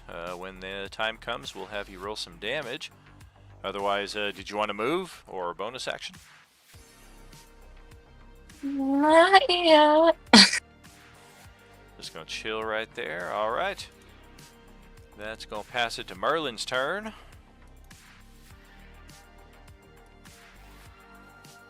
Remind me again, you're like a druid of the stars or something like that? Yes. Right on, dude. Having spike growth and guiding bolt, incredible. Thank you. Out of curiosity, can I do movement and then have my pseudo dragon do a movement, so that way I can see using my pseudo dragon's vision? It does go in that order, so it does move after you. I think Dawn would be more familiar with this. Do you have to use your bonus action, or do they just get their turn after yours as a familiar? They get their turn as a familiar, but you have to use an action to actually see through their eyes. Gotcha. And they can send a telepathic message, but it would be like a very basic message I do what's have going a on with my pseudo dragon. Gotcha. Yeah, and that's kind of a almost a hassle with the Roll20 engine to turn the vision off and then turn it back on when he spends the action. So I think the pseudo dragon already has established vision. Beautiful. Yeah. Yeah, that works well in context with that. So, yeah, you should be able to see through it. It's just it takes its turn after you do. Because what I'm wanting to do is I'm wanting to move and then have my pseudo dragon move, and using that vision from the pseudo dragon, I want to fireball right on top of Ozzy. Gotcha. That's going to be a 2-round setup because you take your entire turn, and then the pseudo dragon takes its entire turn. You could technically move and then hold your action until after the pseudo dragon works. There's nothing mechanically that would prevent that, so you could possibly make something happen in that respect. I'd like to do that. Give it a go. Let's move you, then move the dragon. I am 5 feet in the air. I apologize. It is a bonus action to see through your familiar's eyes, not an action. That makes sense. I am currently 5 feet in the air, so...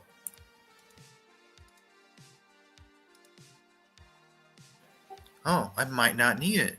Okay, I'm actually just going to fireball right there. I was so curious. I was like, why do you need line of sight? It's like 150 range. Not realizing you couldn't see where I was. Exactly, because, the 60 Well, feet of, that's the line of fireball sight. range, but I can't see where you are. Yeah, this is a first at tabletops that I've played where spell distance is being hindered by the line of sight in the battlefields that we typically play. I can just barely see Ozzy's token.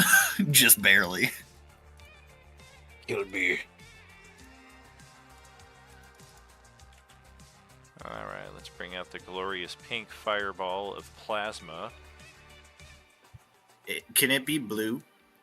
I only have green, normal, and pink, but yes, if I had a blue one, I would certainly happily drop it down. I will take it then. Alright, so you should be able to move that thing around. Go right ahead and do so. Let's see what we're looking at.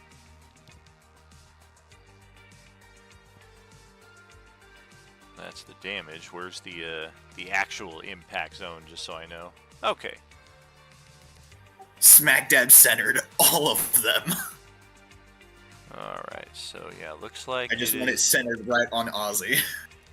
Yeah, looks like let's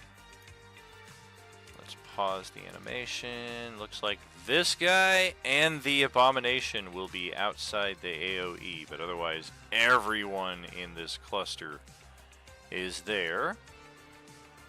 So Ozzy, dexterity save. I'm in fact going to narratively put a disadvantage on your save just because of how swarmed you are.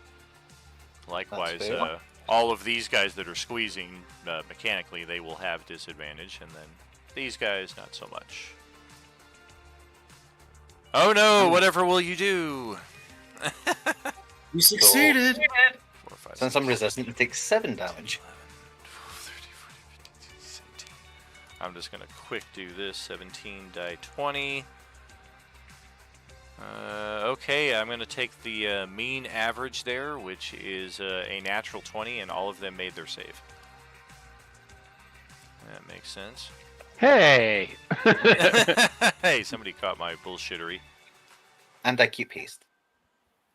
Okay, so 28 damage off of that. Okay, so looks like one. Alright. Be a few 13 of them failed. Yeah, gonna be a few moments of mechanical math here. Okay, you're good. You are not.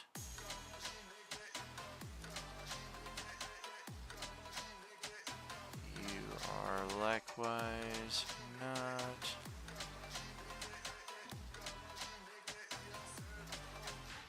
I do apologize, Ozzy. I took 7 damage. I'm good. Oh gosh, I lost my math. Okay. Oh, there we go. There it is.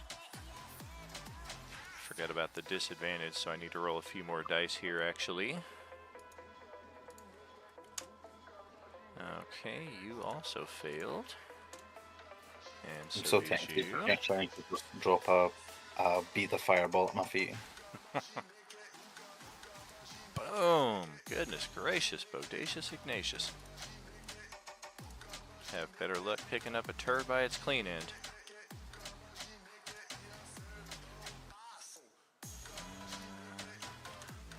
That's the most southern thing I've heard in a while. Okay,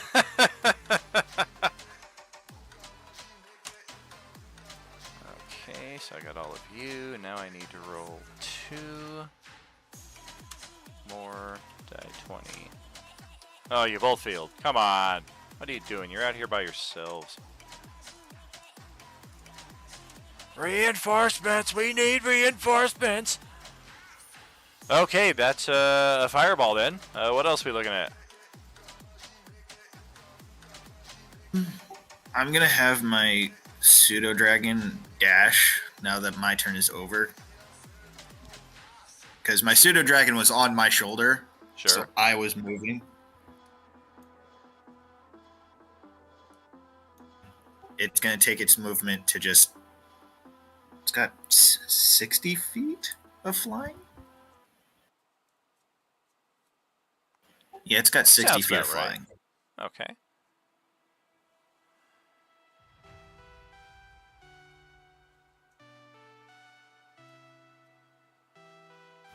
Okay. Right about there. And it is going to sting that zombie. Alright.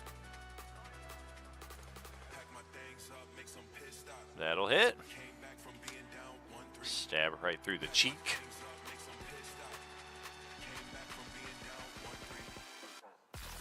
And I guess that is its turn. Alrighty. Well, let's say hello. Who dat? Okay. It looks like Nosferatu. It certainly does. We got we've got 3 zombie debuts at this table tonight. First is the Abomination. The third one we have yet to see. The second one is without a doubt the most impactful, and we've only scratched the surface of what these things can do. This past Tuesday night, they saw it and they ran away. Your group may not have such luxury, but welcome to the Orange Class B. We are gonna...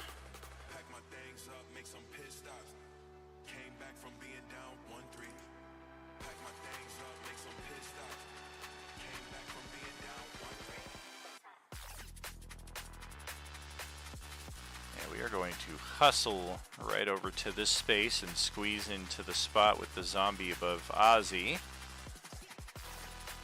Part of our movement is a bonus action that allowed us to leap up to 30 feet. Their dice rolls are going to be hidden, so you're going to want to pay attention to their results here in Twitch if you want to see what they can do.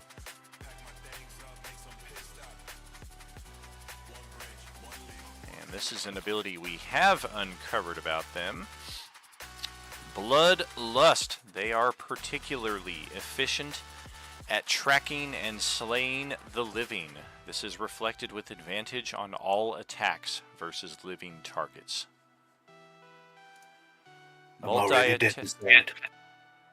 Multi-attack. We have 3 attacks here. And we've got the same usual ones that we've seen before, the grab, the weapon, and the pummel. Grab is a natural 20, so we've got Ozzy in hand. Normally that would impose additional advantage on attacks, but you can't really get extra beyond the standard. That is a 29 to strike you for 9 physical damage with its weapon strike. And then it's going to headbutt you, a 28 to hit for 19 bludgeoning. It just breaks your nose with that attack. What was the first damage, sorry? First was 9. And then 19. Correct.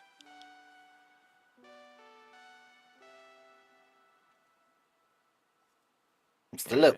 And perhaps the most heinous ability of the Orange Class B, Ravenous Wound. If the Orange Class B lands an attack on a target, that target is prevented from regaining hit points until the end of the Class B's next turn. Ooh. So regeneration, healing potions, magic spells, those are all off the table until this time next round for Ozzy, and he's only got 13 HP left. It is a very bad spot to be in, as this guy is literally just, I told you, I will be feasting on your corpse very soon! And yeah, this was the guy that was shouting at you off of the side of the map, so it's a sentient Class B orange that is definitely got eyes for you. My monkey could take it. And the good news is that is the end of its turn. Let's bring its health bar out as well so you guys can see damage that you may deal to it. And Marcus, that's going to pass it over to you. Alright, so let's see. 5, 10, 15, 20, 25, 30, 35, 40. Oh, holy shit, Ozzy. How's it going? Alright. So I'm going to attack this guy. Why are you attacking Merlin?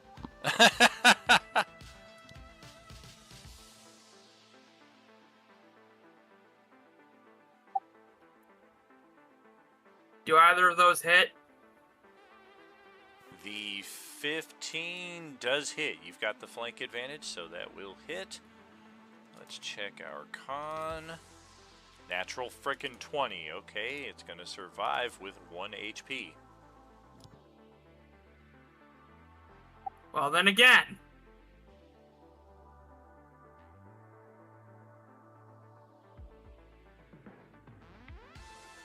Thanks to my extra attack. There we go. That will finish it, yeah. Okay, let's see what Pumbaa does. 5, 10,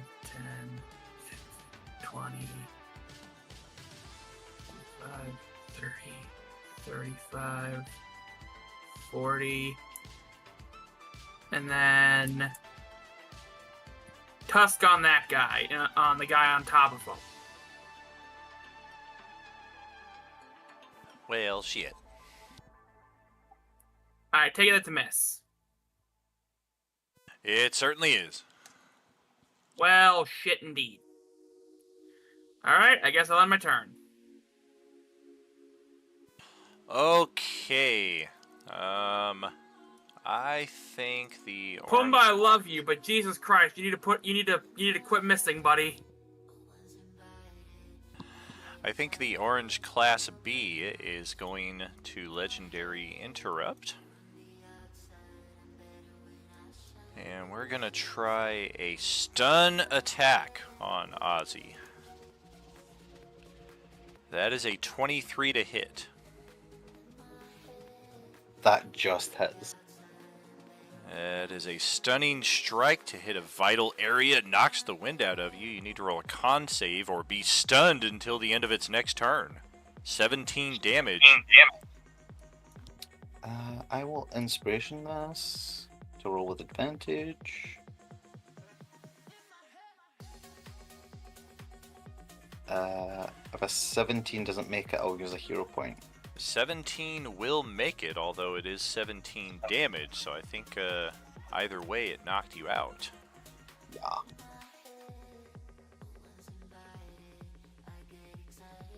It certainly does. That does mean it's going to get a free infection opportunity with its bite attack. I have anti-orange.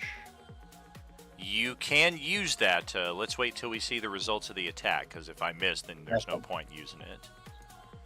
I missed. I hit a 20 armor class, so yeah, now that you're down, I can't seem to find you in the pit of zombies here.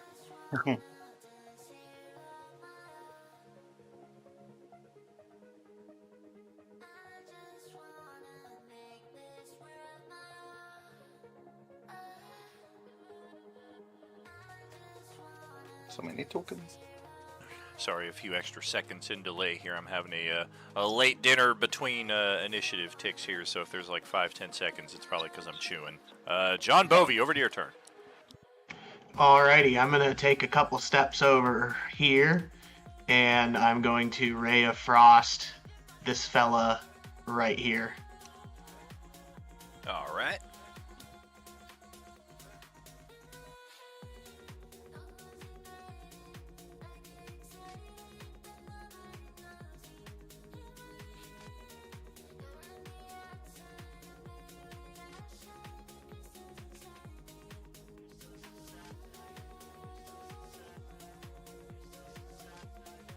Very good. That will hit and damage it fully. And for my bonus action, I'm going to teleport my other bonded weapon, my crossbow, into my hand. And that'll be it.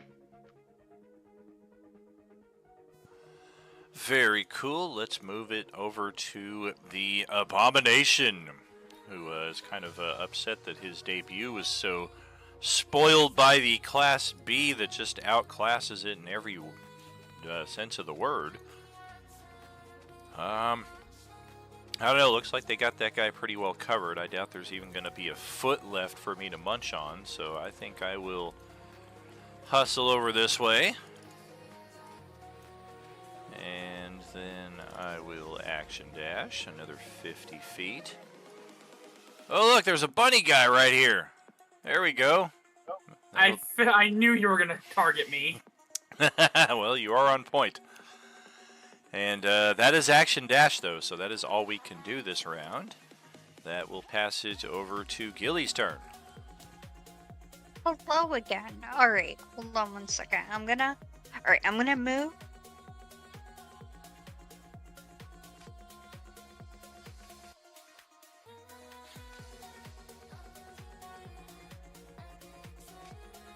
Don't forget there's a free flying broom right there that you can take a hold of.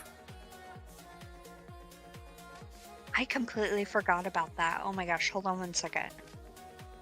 I'm gonna undo that, and then I'm gonna take the broom.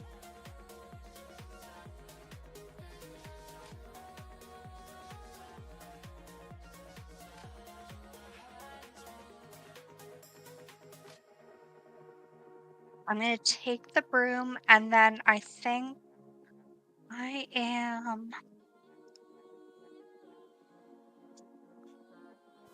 How high up do you want to ascend? How high can I go? What is the broom of flying movement there? 50 feet.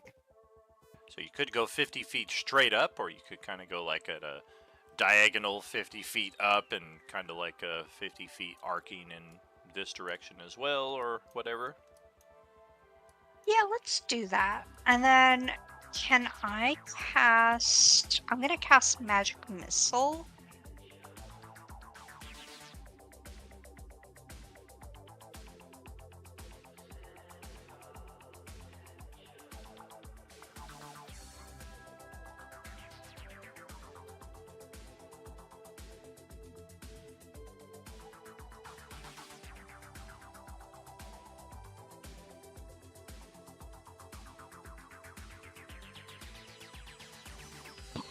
Okay, so we got you over here, 50 feet high. Who's getting the missiles?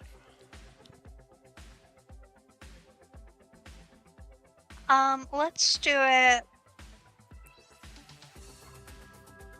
Let's try to go after... Oh my gosh, I'm like struggling with dead brain right now. No worries. if you hold your clicker on the map there for a couple seconds, you can ping the spot that you're trying to show. Let's go after...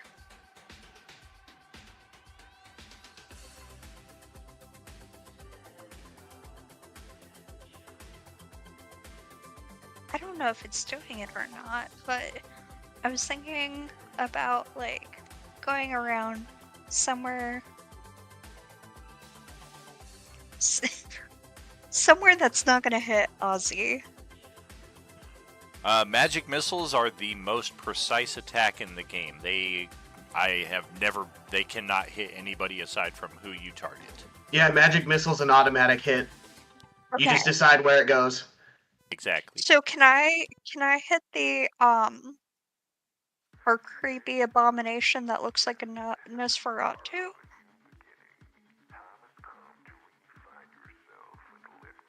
She means the Class B. Class B, sorry.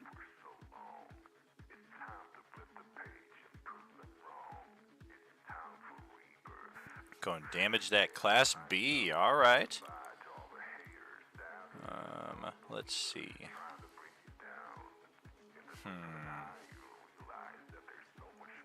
Damn.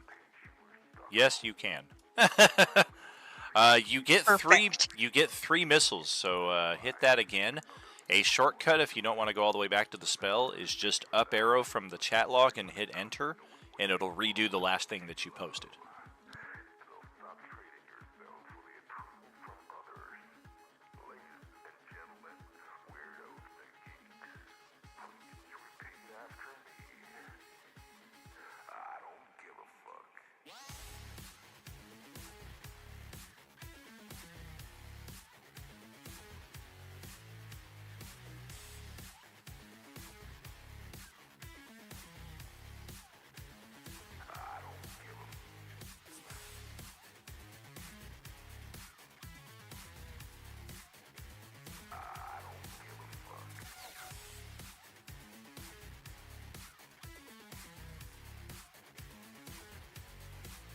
I don't know if it's doing it or not. It's posting the spell description, so I think you're posting off of the spells section on your sheet. You want to go back to the core section and click the magic missile under the attack options. Okay, that makes sense. Give me 1 second. I'm All so good. sorry. It's a little clunky of a character sheet, but once you get used to it, it's pretty intuitive. I have a quick question. If a being does a legendary interrupt, aren't they starting that legendary interrupt in the area that is effective of, like, all that damage that could be potentially done if they start their turn in that area? Yes and no. They are not technically starting their turn by interrupting, but when they do start their turn, of course, normal effects would apply. I was just thinking if they started their legendary interrupt in that area, they would take that damage. Certainly, yeah, definitely some logic along that sense, but I think the 5e sensibilities would prevent the most powerful of monsters from somehow taking excessive damage as a result of their badassery. Okay, Just so sorry, I finally got all 3 of them.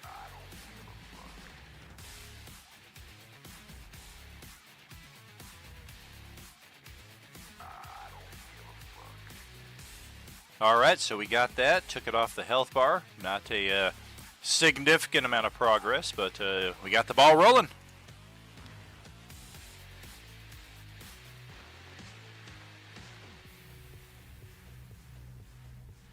I don't Great, imagine that I Class think B. that's... Oh, go ahead. I'm sorry. I think I'm going to end my turn there. Alright. I was going to say, you got to imagine the Class B is going to have some HP to it. Even those Class Ds have 42 HP, so they're no small thing to try to hack through. The Void Claw Zombie, we have seen these on occasion. They do count as Class C. And they are, I believe to date, the only orange zombies that we have seen who have ranged options. And we have seen this to particular lethality over the last couple sessions, actually. A few different tables. Thankfully, this map is large enough that it actually plays in your favor. This thing is going to have to move to get attacks on some of you. Let's see, that is 40 feet. We have this, so we can dash as a bonus action for another 40.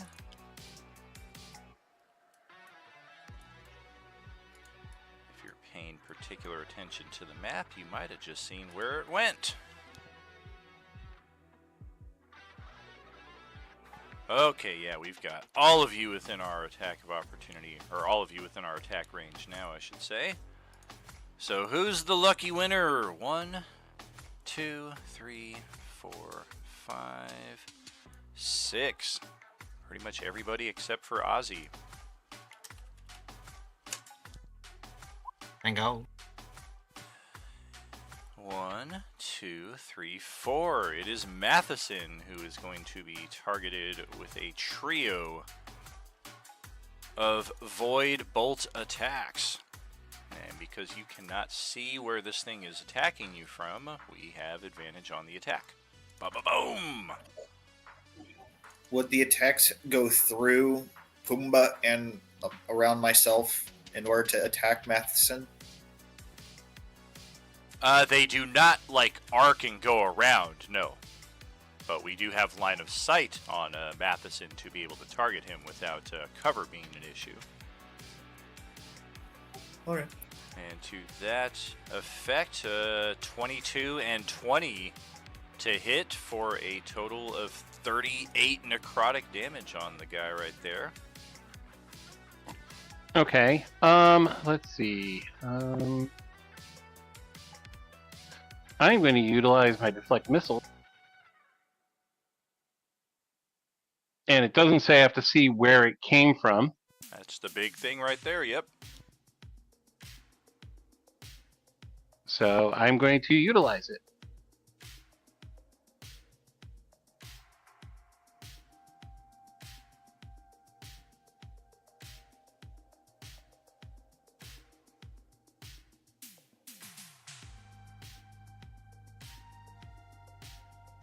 And so I am going to take 23 points of damage. That'll help.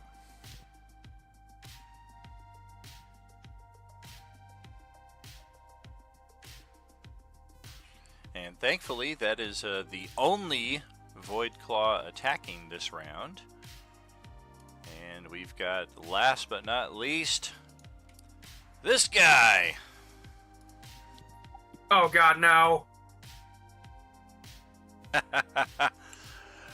Yeah, Mark remembers very intimately fighting these things back in the Sunday morning table last year in the Coalescence Act 2. Beholder Zombies. A zombie holder, if you will.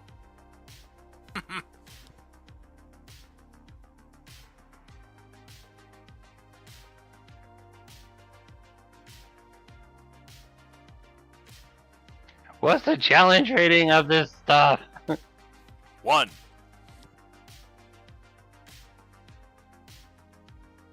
Somebody had to say it. I demand a recount. 1.5. Fortunately, that zombie beholder is a slow-ass critter. It had to take an action dash just to move where it did, and even with that, you guys still don't see where it's at. So let's start the next round here. Ozzy does not regain hit points, so he needs to roll a death save. The fuck? Oh, wait. Ozzy! Can... sorry, just to be cheeky, on the first of each month, an automatic natural 20. Can I use it for this? And get up? Death saving throws, and I forget the other option, but those are the only two rolls we do not allow modifications on. Never mind, I'll just take the 19 then.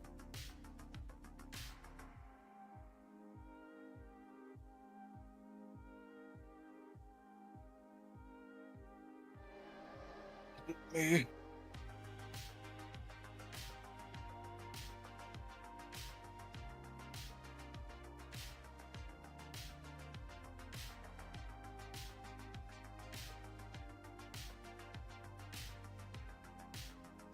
All right, that should end our mealtime delays. I have finished on that, so should be a little more responsive here. Just in time to probably What did you kill have for Ozzy. dinner? We had a Marie Callender's chicken pot pie. Yum. Oh yeah, Was that so My good. fiance's Was the favorite. Class B bit me? I love those things.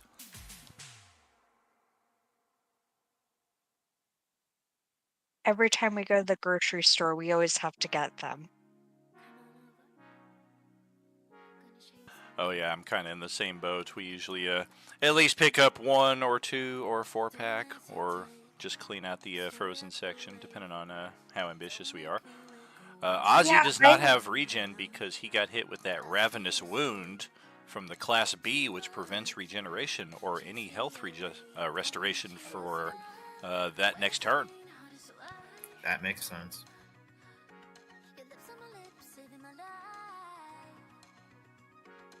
Yeah, Revivify may be necessary because we've got all of these zombies now with a fallen Ozzy, and they are all, from where you guys can see, they just all crouch down and just swarm his corpse, and all of you cannot help but feel that he is about to either be killed or turned into a zombie.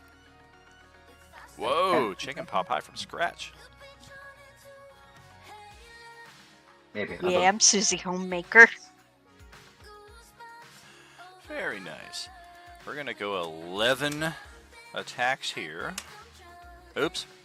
None of these are going to be random. They're all going to be bite attacks because they're all trying to eat you.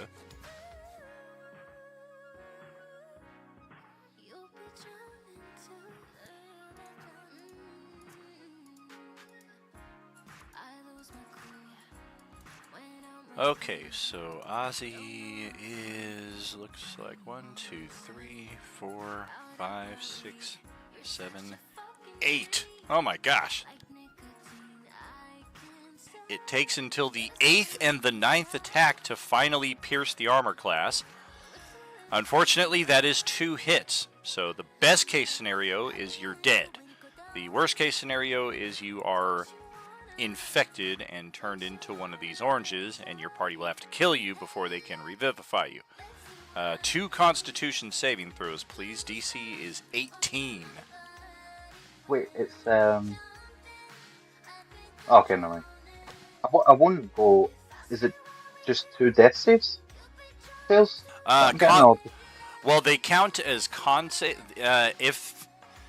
If somebody hits you adjacent to you while you're in death save, it counts as a crit. So it counts as 2 failed death saves. So since I've got 2 hits on you, that's going to count as 4 failed death saves, which is just going to kill you. And I can use an anti-orange if I fail the Constitution, or do I need to use it before? You can use it after. Just 2 pounds. I fail both times, so I'll use 2. You're going to use 2 anti-oranges? 2 anti-oranges, yeah. Woo! That is a steep price. Very nice, dude. That's pretty money to have those sitting in your pocket like that. Very well played. All right, yeah. Anti-oranges we have only found as part of like the rare community challenges like we had over the holidays. Alright, so that's the zombies that are around you. And actually, is your aura still up when you're unconscious? How does that work? Well, if I'm assuming magical objects, like turn off when you're dead. So, like, it doesn't specify whether you're awake or not. Do all of them take the damage before they try to bite him? They would, but even if they all take 6 damage, they still survive that. But you use the anti-oranges, so that just negates the bite attacks entirely. So you're not dead. They just were unable to touch you as the result of that. Oh, You're still in yeah, death save. Yeah, you're still in death save mode with one success. So that's where I'm kind of curious: is as unconscious, is that helm still churning out that radiant damage? I'm not gonna waste too much time looking it up right now. Let's just say yes. So go ahead and roll the damage. I'll start ticking that off of these guys, and then proceed with the rest of them because I still got other zombies with shit to do. All right, let's go ahead. They all take that. Yeah, that's going to take a moment just in and of itself, but we want to get all that tracked.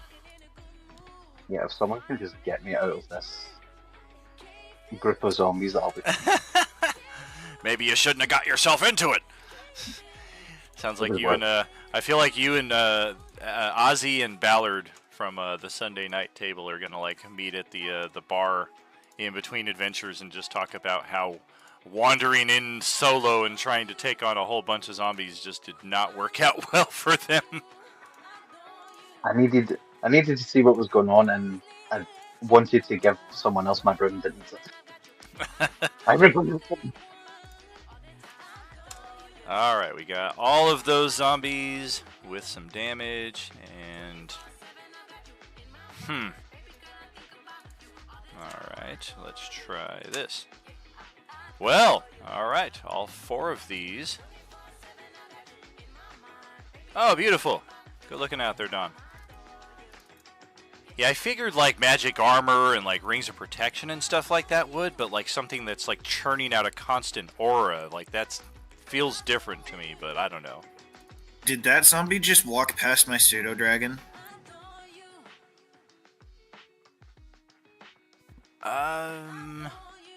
Maybe?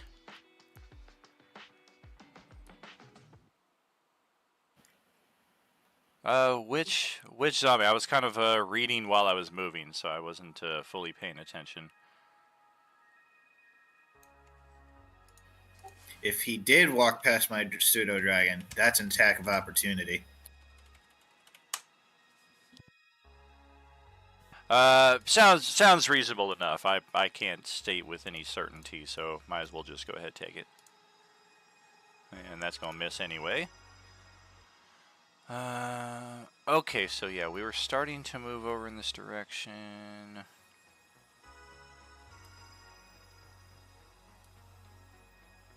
Yeah, I feel like that's all of their movement just to get there, so then we're gonna have to action dash. Get over in all this nonsense. This one is in fact gonna go right through all of this to come around to the other side. So Kai, go ahead, roll 6 die 4 of spike damage, because this guy just walked right through your AoE.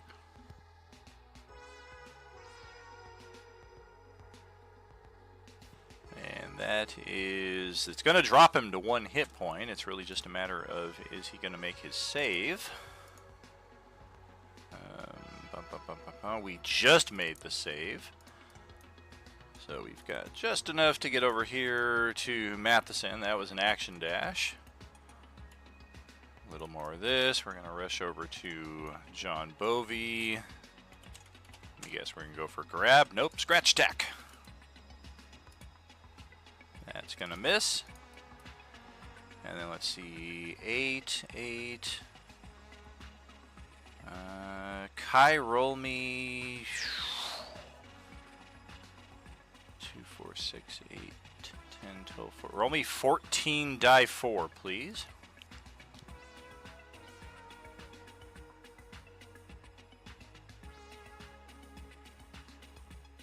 How exactly do I get to 14? In the chat log, just do /R space 14 die 4.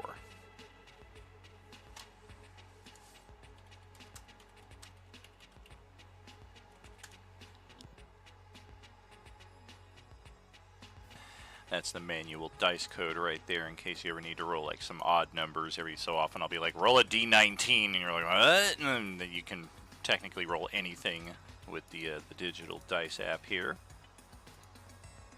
That reminds me, I wanted to try this out. It didn't work. I think I did it wrong. Probably. You might not have put a space between the R and the dice. That's it. Yeah.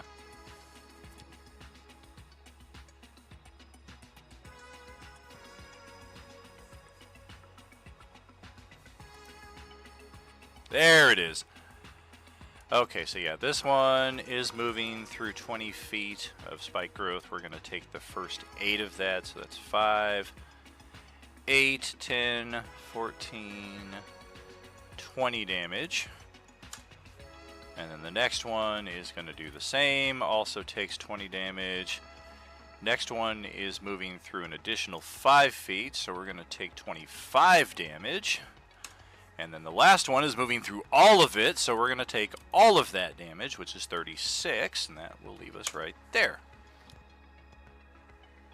And then it's really just a matter of who are we going after. We got 4 targets. Yeah, I haven't done this for a while. I'm going to bring out the 3D dice. See if these will work for us. Well, kind of. Oh, do I have to activate them here too? Yeah.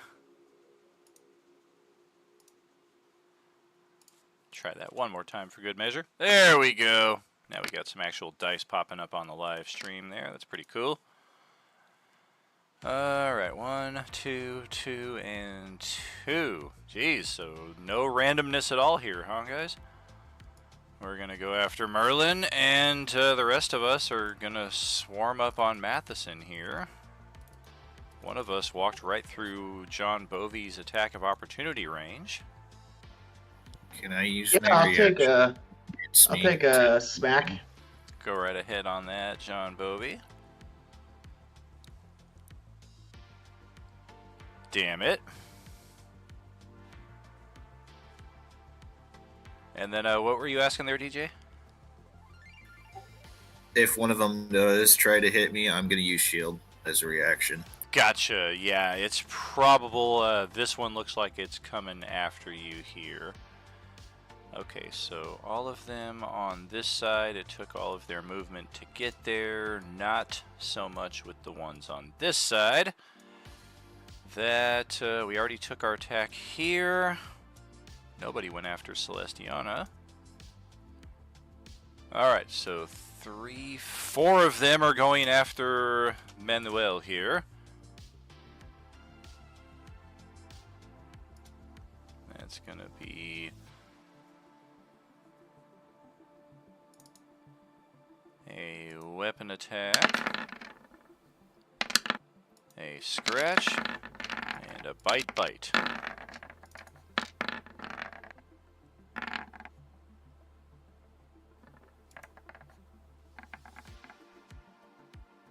Looks like the scratch is going to touch you 21 for 7, and the bite 23 for 6. So another 13 damage off all that on Matheson.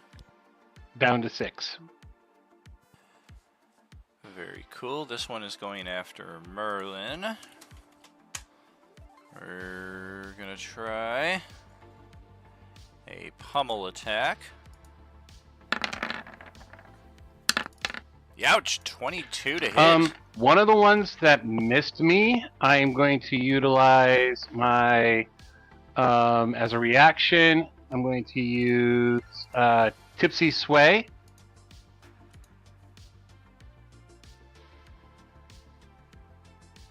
Okay.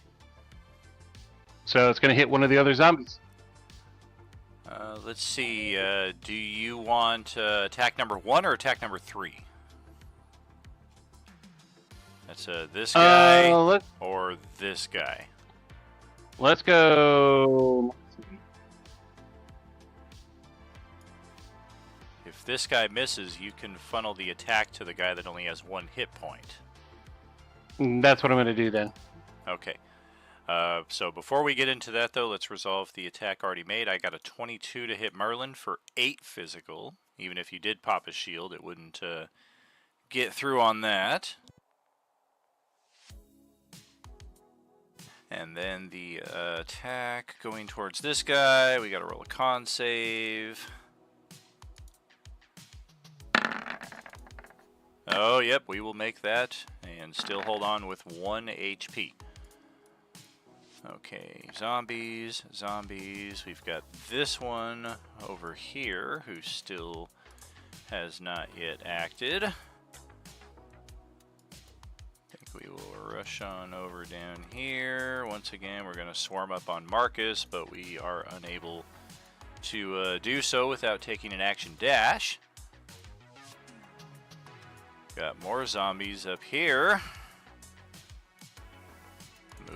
Moving. Oh, 45 feet. We're able to get up on Pumbaa here, so let's try and attack. Did Pumbaa get a healing spell? How did they get so many hit points? I healed them. Oh, I I missed gave- that. Well, we're going to take a bite off the flank here. 17 to hit. 6 physical there on our giant boar.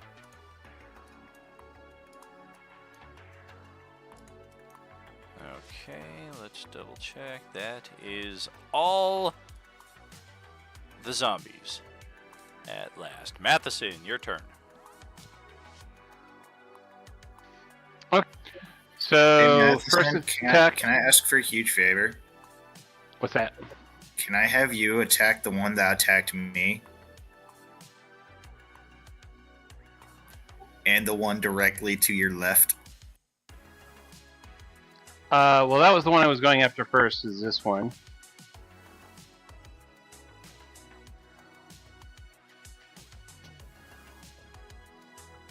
Because if you kill both of those, I can clear all of the ones around Ozzy.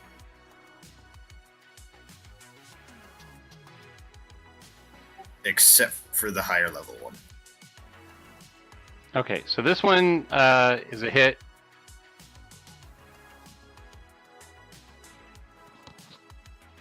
Let's see. Okay, that. Oh, I got a slight delay here, but that will finish it off.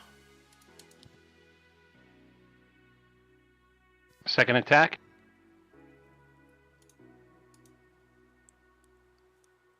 And likewise. Thank you so Flurry much. of blows.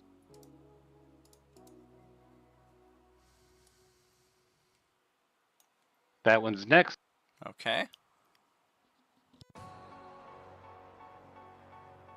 Oh, we got a little more gas in the tank after that.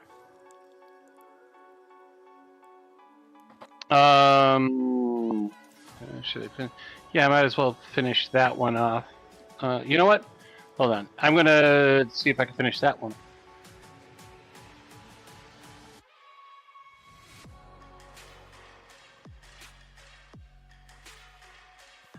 That is exactly enough to finish that one off. Cool. Then someone can finish that off with 1 hit point. The monkey is actually going to take a turn this turn. Don't forget about this guy, too. What, this guy right next to me over here? Yeah, hopefully somebody could take that thing out, too. The monkey's going to fly over here and give a help action to the person attacking this one, so they'll have advantage on that attack. Very cool. And that will end my turn. Okay. I think it's time for another legendary interrupt. And we are going to use that. Wait a second. He's still alive! Prove it! Let's take a bite. Chomp! Oof! 25 to hit on that bite attack. So you need a con save to avoid infection. Otherwise, it's going to be 2 failed death saves. Burning another inspiration.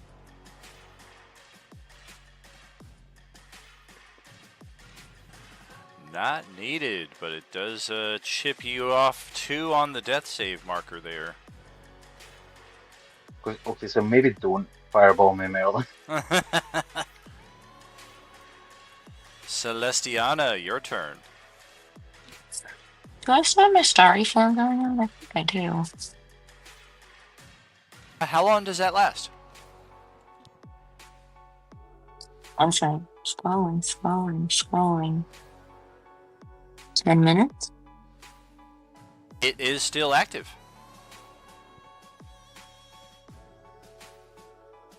Okay, then 1 hit point, dude. That's. So I guess this is a bonus action. Does that mean I get to do it twice?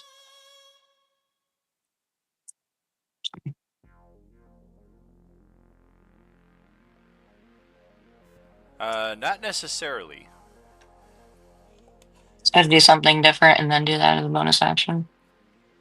Typically that would be the case.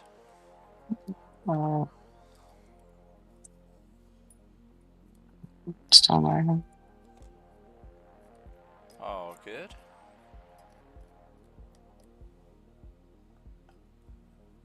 Would anybody benefit from any form of healing in this giant ball of mess in front of me?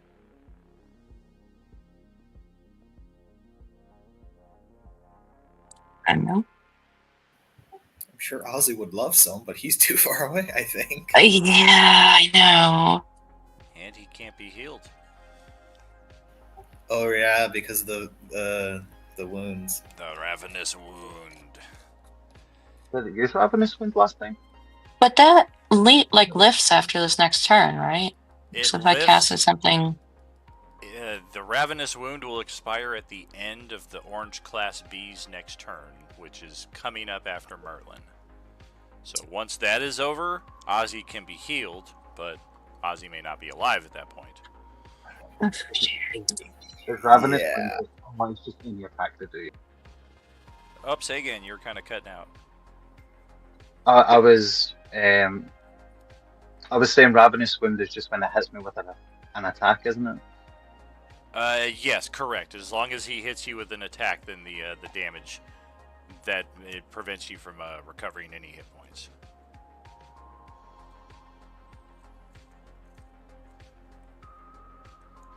Okay. I'll cast this guy here with. Oh my gosh, looking around. Ice Knife, which will be. Remember, that's going to splash out and hit people nearby. It's gonna hit Bon John. Sorry, dude. Uh-oh. Sorry. Oh. Hey, solid strike.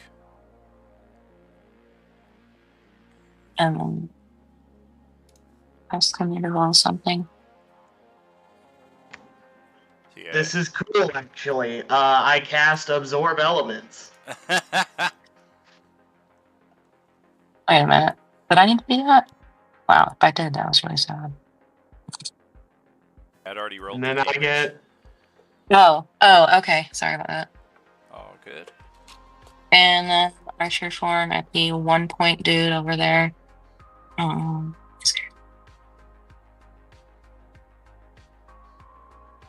So absorb elements is going to absorb half of that cold damage, so you would take 4 cold damage, I believe. And this guy's going to take full off of the stab and the piercing cold. Yep, and then on my next attack, I get an extra d6 cold damage. Sorry. I didn't see that. First one. Sorry, how much cold damage did you say I take? 4? 4. Cool.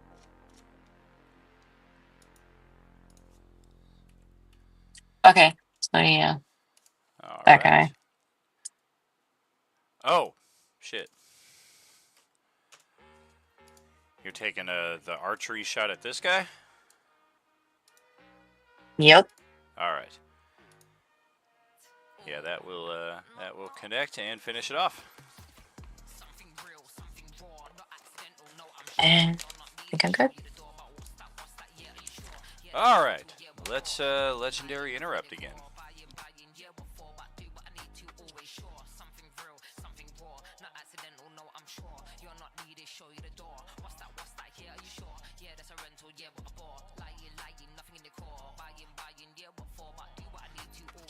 We're going to take a dash. 60 feet of movement without provoking attacks of opportunity. Oh, son of a bitch. I missed a zombie turn as well. Whatever.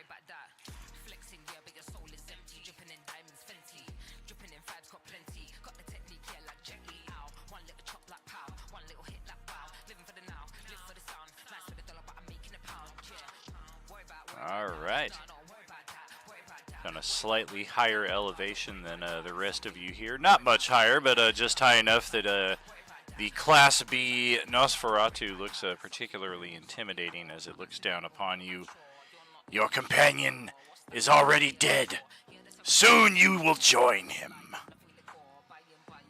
And that is it for my turn. Oops, I double-clicked the turn order there, but it is Merlin's turn right now.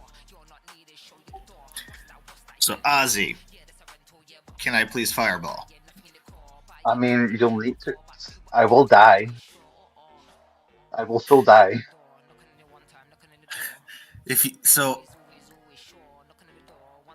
Well, you are surrounded by a lot of zombies, and if I don't kill any of them, you will most likely die by them. I don't know, I'm pretty scrappy. Only two of them hit me last time.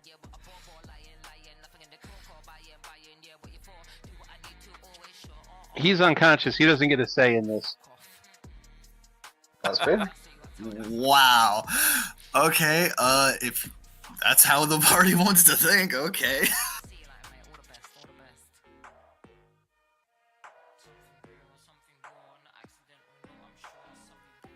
I actually have a question.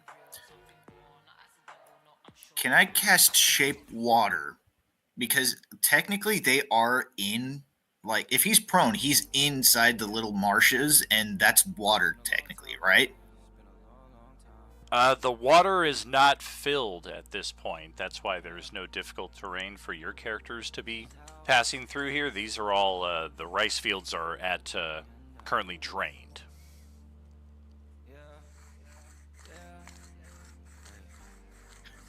Because I have a cantrip called Shape Water. If there's any liquid on him of any sort, can I, like, shape water around him and move him closer to the party? I am aquatic. This checks out. I mean, it's a cantrip, so the limits are quite, or the capabilities are pretty limited, and I've literally got him covered on every side, including arguably on top, because he's prone and we're literally crouched over him just trying to chew on him. I'm just a little guy. Let's see. Move the flow of water. There's no water flow right now. There is definitely like some water inside of the earth itself, inside the plants. Simple shapes to animate at your direction.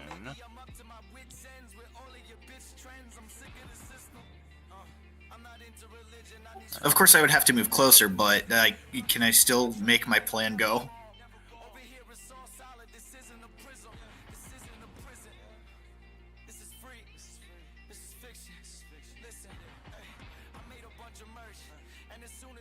I mean, even if I say yes, you can literally move the flow of water in 5 feet, so you could move him to like here. With each casting, you can move him 5 feet closer. Like, that's like not really gonna work, I don't think. Could I move him 5 feet into the air? Yes, but that is still within their range. 10 feet is outside of their range.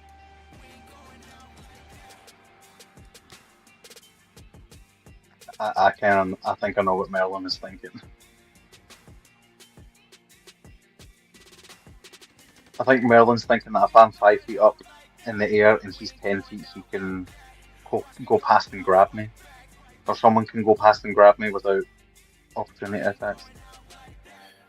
Okay, I'm gonna go with that plan. So I'm gonna move closer, but where I want to move him is right here, over that one.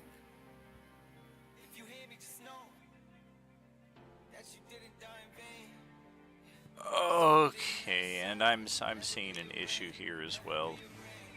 All right, what is going on?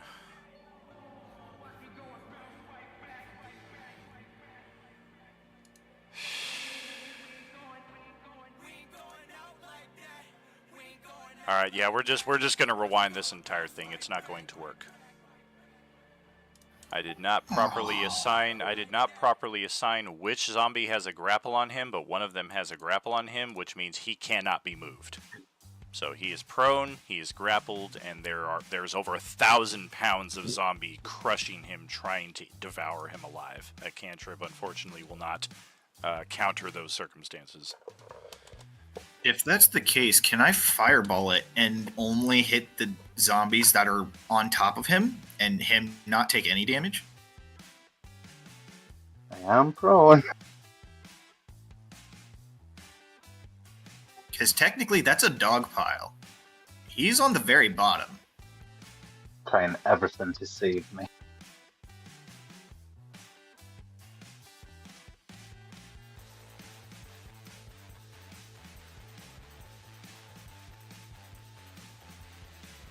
That's going to be an Arcana check. Come on, baby. Inspiration. Hero point. What if you did an airburst explosion on your fireball, like you put it 15 feet in the air, so that it only hits? I don't know if you can target the air, though. I think it's got to be a point on the ground or something.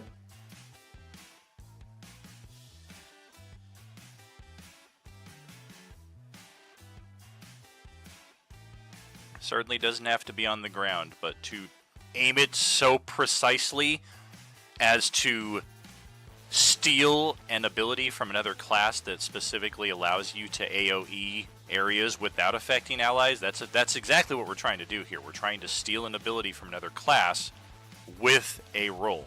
I will allow that, but we're literally talking like DC 30 Arcana check here.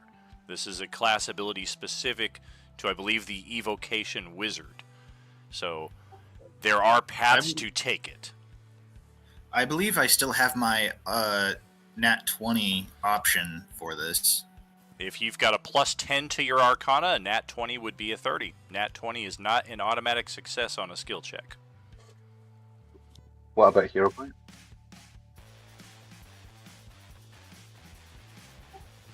Then I'm just going to throw the fireball because I have only a plus 4 to Arcana, and I'm proficient with it. You could roll a 6 on the hero point. Very true. Very true. I will try it.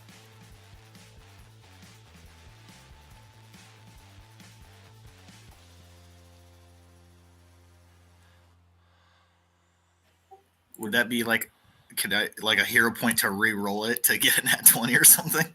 No. Effectively, you're burning your once a month nat 20, so we're going to be set at a 24. You roll a die 8, and you're looking for a 6 or higher. Come on, baby, you got this. I believe in you. Fuck! All right. That will effectively close out any arguments or counters to the contrary. The spell has been cast. Save or fail, Ozzy is just going to be scorched to death. Let's see how the zombies fare.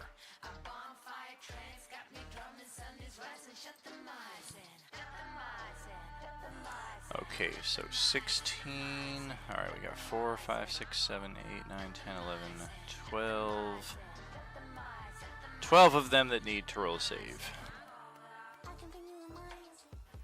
I do apologize, Azzy. I did try. Brought out everything we could. Alright. Got some dice there. What wizard subclass are you? Blade Slinger. Oh. Should have gone evocation, I guess. Oh boy. I could do what I could do. Okay, so that zombie gets just completely destroyed. We will take your place. This zombie gets completely destroyed. Of course, it's the one that was grappling Ozzy. This zombie will make its save. It will also make that save, so it will remain with a single hit point. This one will fail its save and get blasted away. This one will make its save and have a chance. And we fail that save, so that one will die. You made your save, so you get a chance. You did not take advantage of that chance. And then for you, you failed your save. You are destroyed. You made your save. You still have some hit points left. Not many. You made your save. You get a shot. You made your save. You get a shot. You made it. You did not. And the last one made its save. Gets a shot at Fortitude and makes it. So this one will hang on with a single hit point. Definitely changed the pool of hit points there for all of those zombies. No doubt about that. Anything else for Merlin? My pseudo dragon is going to sting the closest one. All Or right. if is it staggered or something? Define staggered. It's not a condition. Like, is it like not paying attention to my pseudo dragon at all? It is, but my dumb ass forgot to take an attack on it last round. So probably will attack of opportunity if you leave, but whether it attacks you on my turn is entirely dependent on my span of attention. I'm gonna stab it. Well, okay, that is going to bring up its resilience, or fortitude, I should say. Come on! There we go. Con save. Oh, he failed it by 1! Alright, that zombie is dead.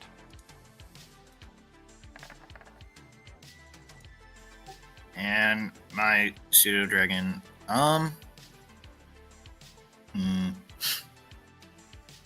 I don't think my pseudo dragon can carry a dead body. Doubtful.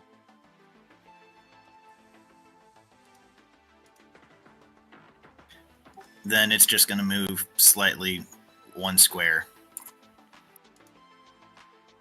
Gotcha. Yeah, it is a tiny creature with a 6 strength score. Its carrying capacity is virtually non-existent. And my character will also fly. I should have done that before, but I will fly an additional 5 feet in the air. Okie doke. Well, the Orange Class B looks at the one character who chose to elevate himself above the pack, licks his chops, rubs his hands together. Boy, that was a mistake! And we are going to Mighty Leap 30 feet.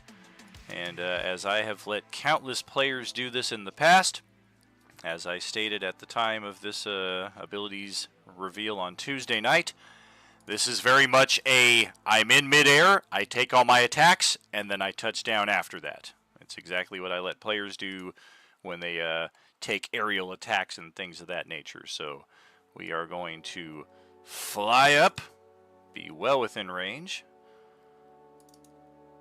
attack 3 times.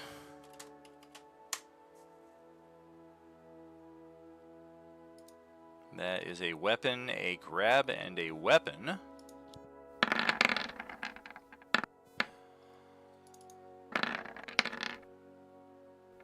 We do not have flank advantage because of the elevation.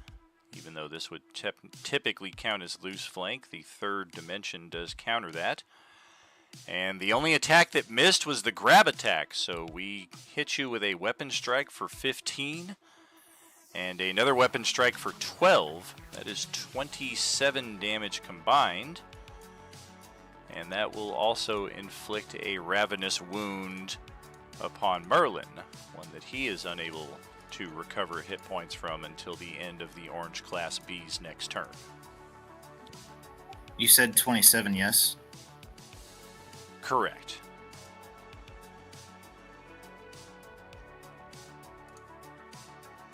My turn now? That is it for the Orange Class B. Yes, indeed. Marcus, your turn.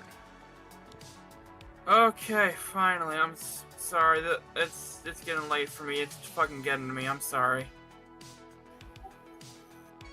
do apologize myself. Tiredness is one thing I have short sympathy for, as I tend to sleep about 3 to 4 hours a day and work 2 different jobs, so my patience for others complaining about it is kind of limited. I apologize.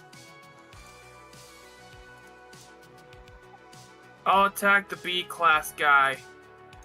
Alright, he did land right there below you. 26 will certainly hit. You got that flank advantage also. And I'll attack him again. That will miss. Okay, Pumbaa will attack him. Okay. I will give him a hero point. Okay. Go ahead, roll that die 8. 24 will certainly land.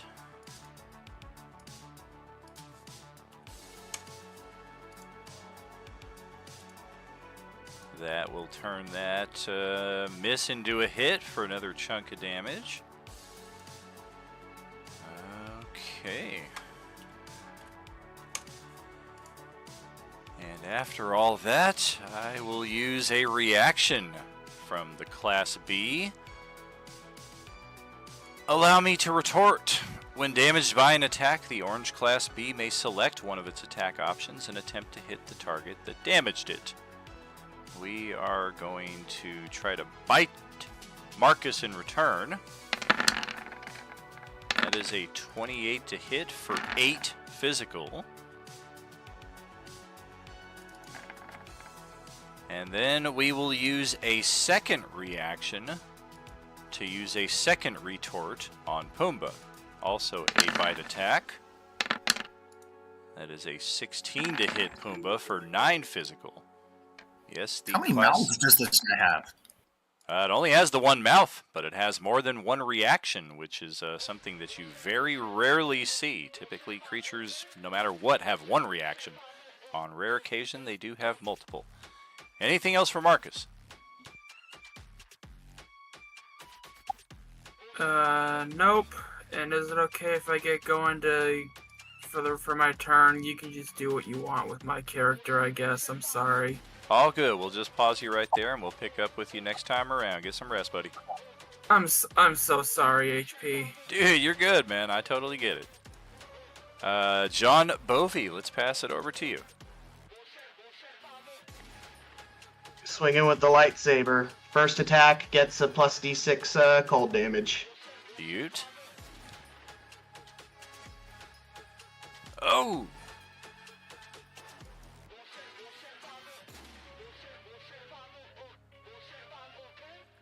First attack will certainly hit. 16 damage total. That second one is short of the mark, unfortunately. Can I give him a hero point for that second hit? Don't bother. I don't think a 12's going to hit either. Correct. We would need an inspiration and a hero point, because a hero point would be building off the nat 1 there, unfortunately. I'll burn an point. You're going to burn an inspo?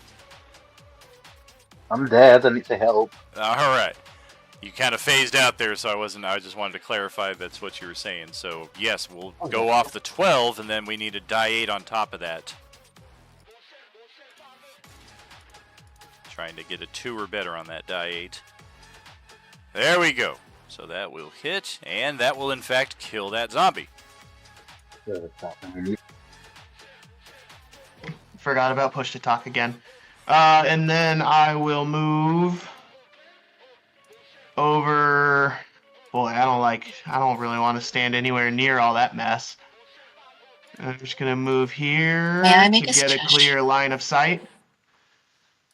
And end the turn. Very cool. Kai was starting to say something there. I was just going to make a suggestion to lure him across that spiky crap again. It's a very good idea, but we'd have to reposition all of our people, which doesn't seem likely. Yeah. Well, no, it's not my turn, but is there not my turn yet? But is there any way that I could try to lure him into the spiky area? There certainly exist possibilities to that effect. I think the most prominent one would be the orange distraction, which if you search those keywords inside the Discord server, it's a house rule. Is there just taunt? I'm sorry, what? Can we just taunt them, like, not like an intimidation taunt? Exactly. It's something in that effect. It's a charisma-based skill, whether it's intimidation, performance, or something to just basically try to get their attention. You do need to place yourself in a position where they can see you. Of course, if you're a rogue and you're invisible and you're trying to get their attention, it's unlikely to have much effect. If you're standing on a rooftop where they can't see you, it's unlikely to have much of an effect. If you're standing right at the edge of the rooftop, it may have a little better. So use your judgment in that respect, but it's basically a charisma-based check to try to lure their attention. There's no static DC or anything that we've uncovered. It's all circumstantial. So it's certainly possible to try to channel their attention in the way that you want to, but it's using your entire action to do so. Is that it for John Bovey's turn? Yes, it is. Sorry, I forgot to say that. All good. We are... Oh, I clicked too many times. The abomination is up. Son of bitch. This keeps happening at the end of the session. One. I got you out of range. You're out of range. You're out of reach. Alright, let's spread the love. We're gonna step on down this way. Go over to Bon John Bovey with the abomination. We're gonna take 3 attacks on you. That is a bite, weapon, pummel. Holy crap, nat 1. Nat 1.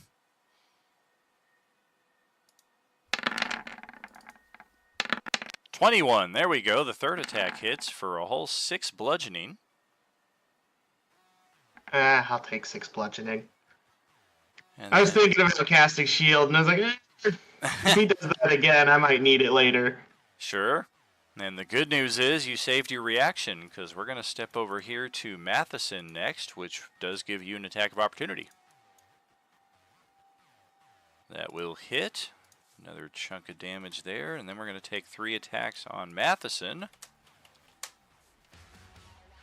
Looking at 443, a weapon pummel, 20, and 21. We got the loose flank.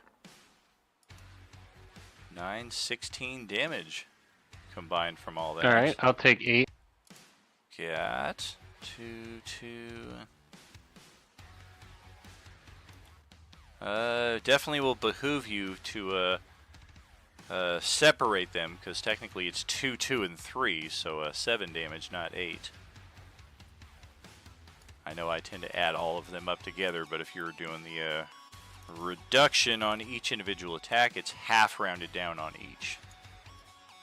And we're going to hustle over to Celestiana and realize we don't have enough movement to make it all the way to her.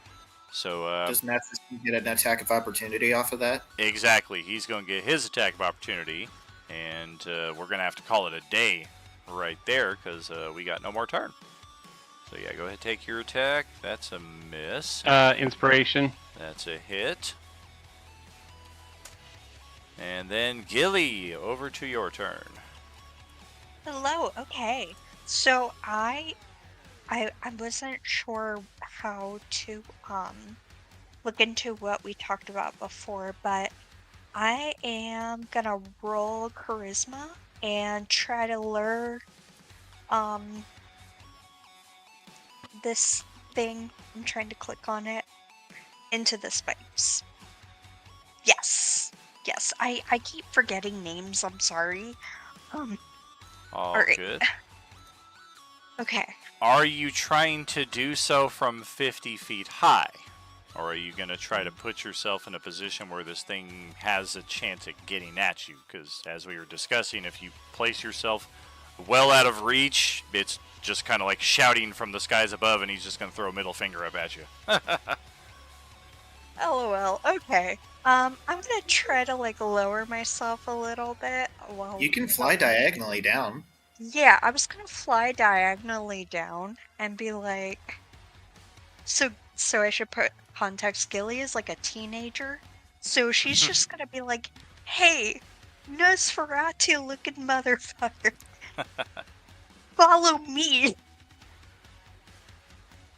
How low are you going to descend? And where do you want to position yourself on the map as part of that descent? How low would I want him to be able to be in range of me, but I don't want it to like, I don't know. How far is he again? Let's say 10, 20, currently 30 feet away from you. Okay, we're gonna fly a little bit, like, could we do like 40 feet? So you're like 10 feet off the ground? Yes. We're gonna say yes. I'm so Okay. sorry. And then where did you want to position yourself on the map? Are you just going to lower yourself from where you're at here, or are you trying to go somewhere else?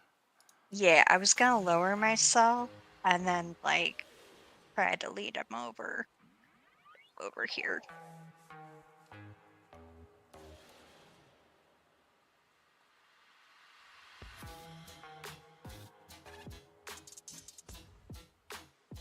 Oh, didn't see your token move anywhere. Where are we going?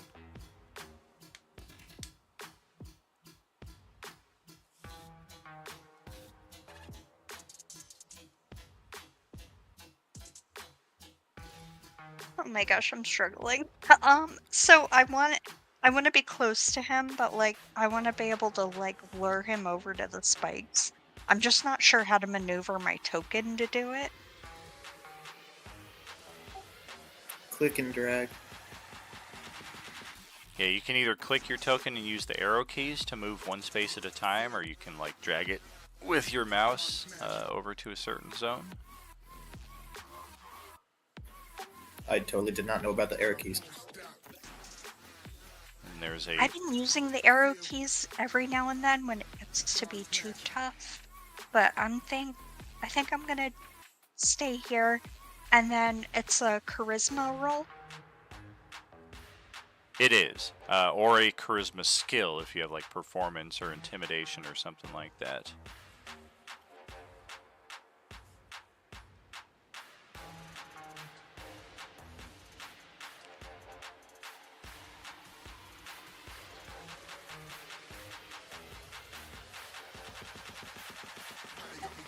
If you see yourself as a sassy teenager, I would think intimidation would be the way to go. I believe I have intimidation.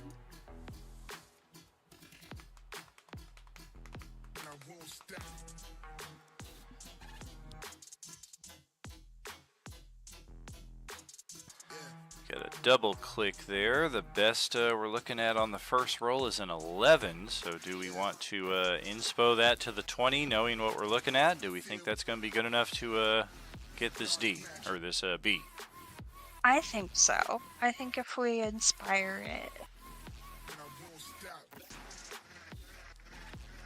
I'll burn another one for it. Okay. And if our intent is to get this thing to run through the spikes, you're probably going to want to be on the other side of the spikes from it. Because if you're just going to get it to run right towards you, it's just going to have a straight shot to do so without ever coming into the spikes area. There we go. Alright, let's check.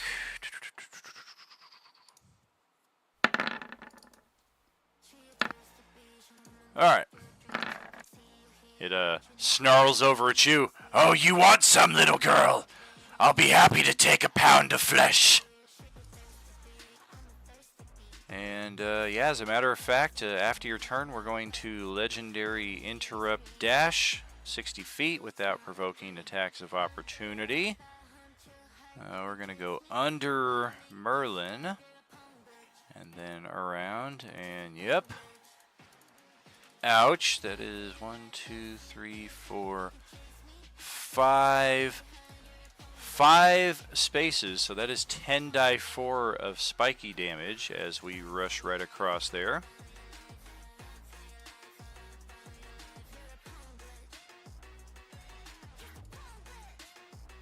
Very close. Just a up arrow to get back to that and put the slash in front of the R.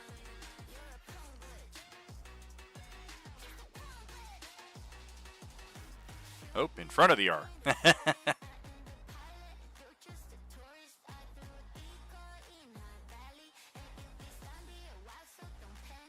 Oh, youch. Okay, that hurts. And this thing is very, very pissed off when it gets to this spot right here. And that's going to bring up the Void Claw's turn. And Gilly, as a matter of fact, moved right over here by the Void Claw. And it's looking right at you. And it's going to blast you 3 times, as a matter of fact, with its Void Bolt attack. Oh, dear goodness. Oh my god. I think all 3 of those will hit. 28, 38, 45 points of damage from all 3 of those. As all of a sudden your health bar gets depleted down to 9, it looks like. Youch!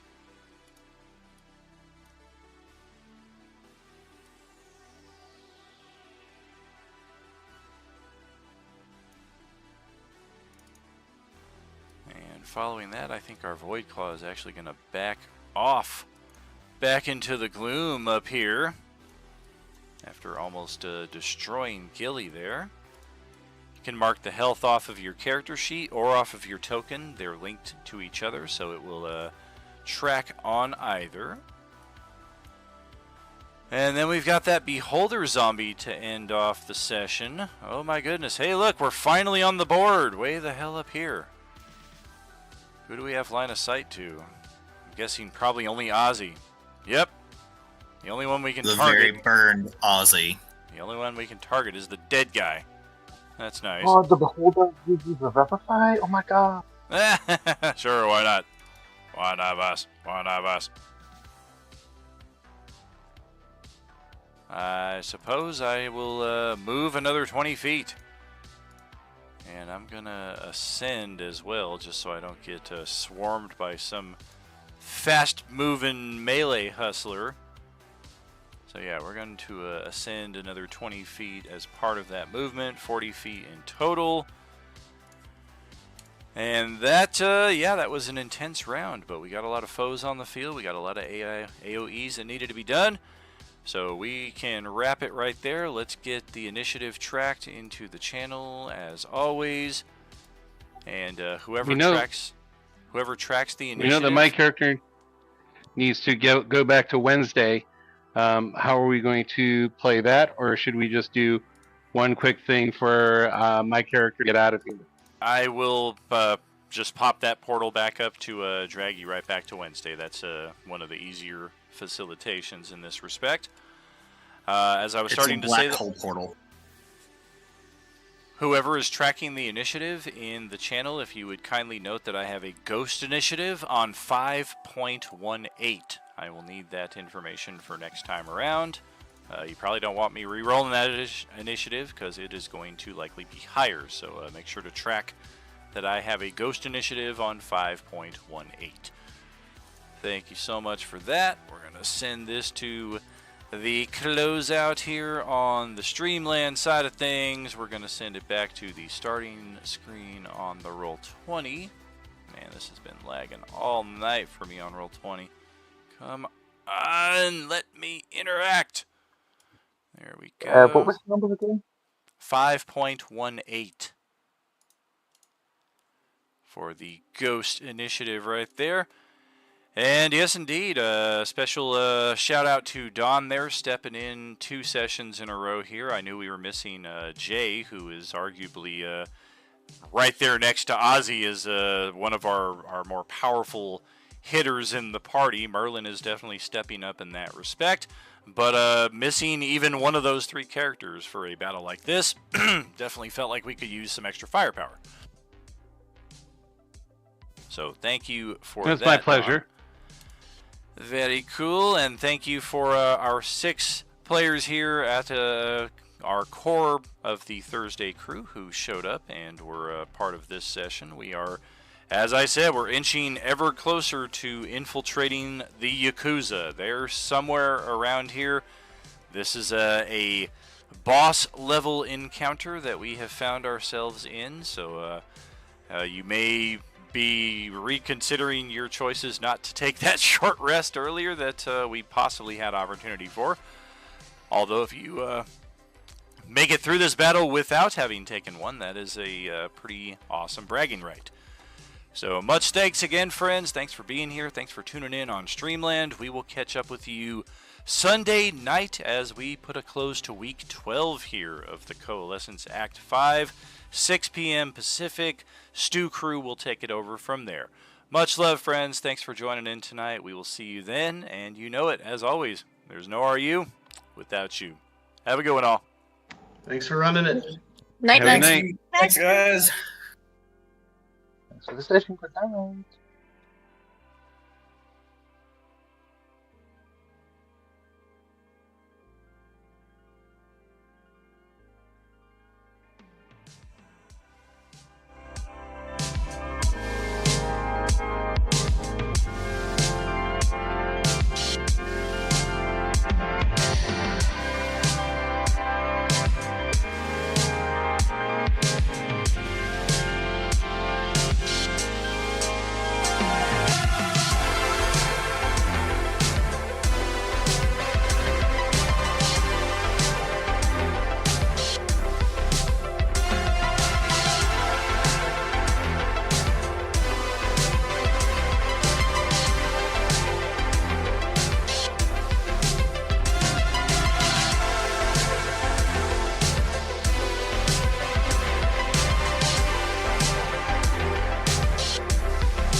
Nah, mate.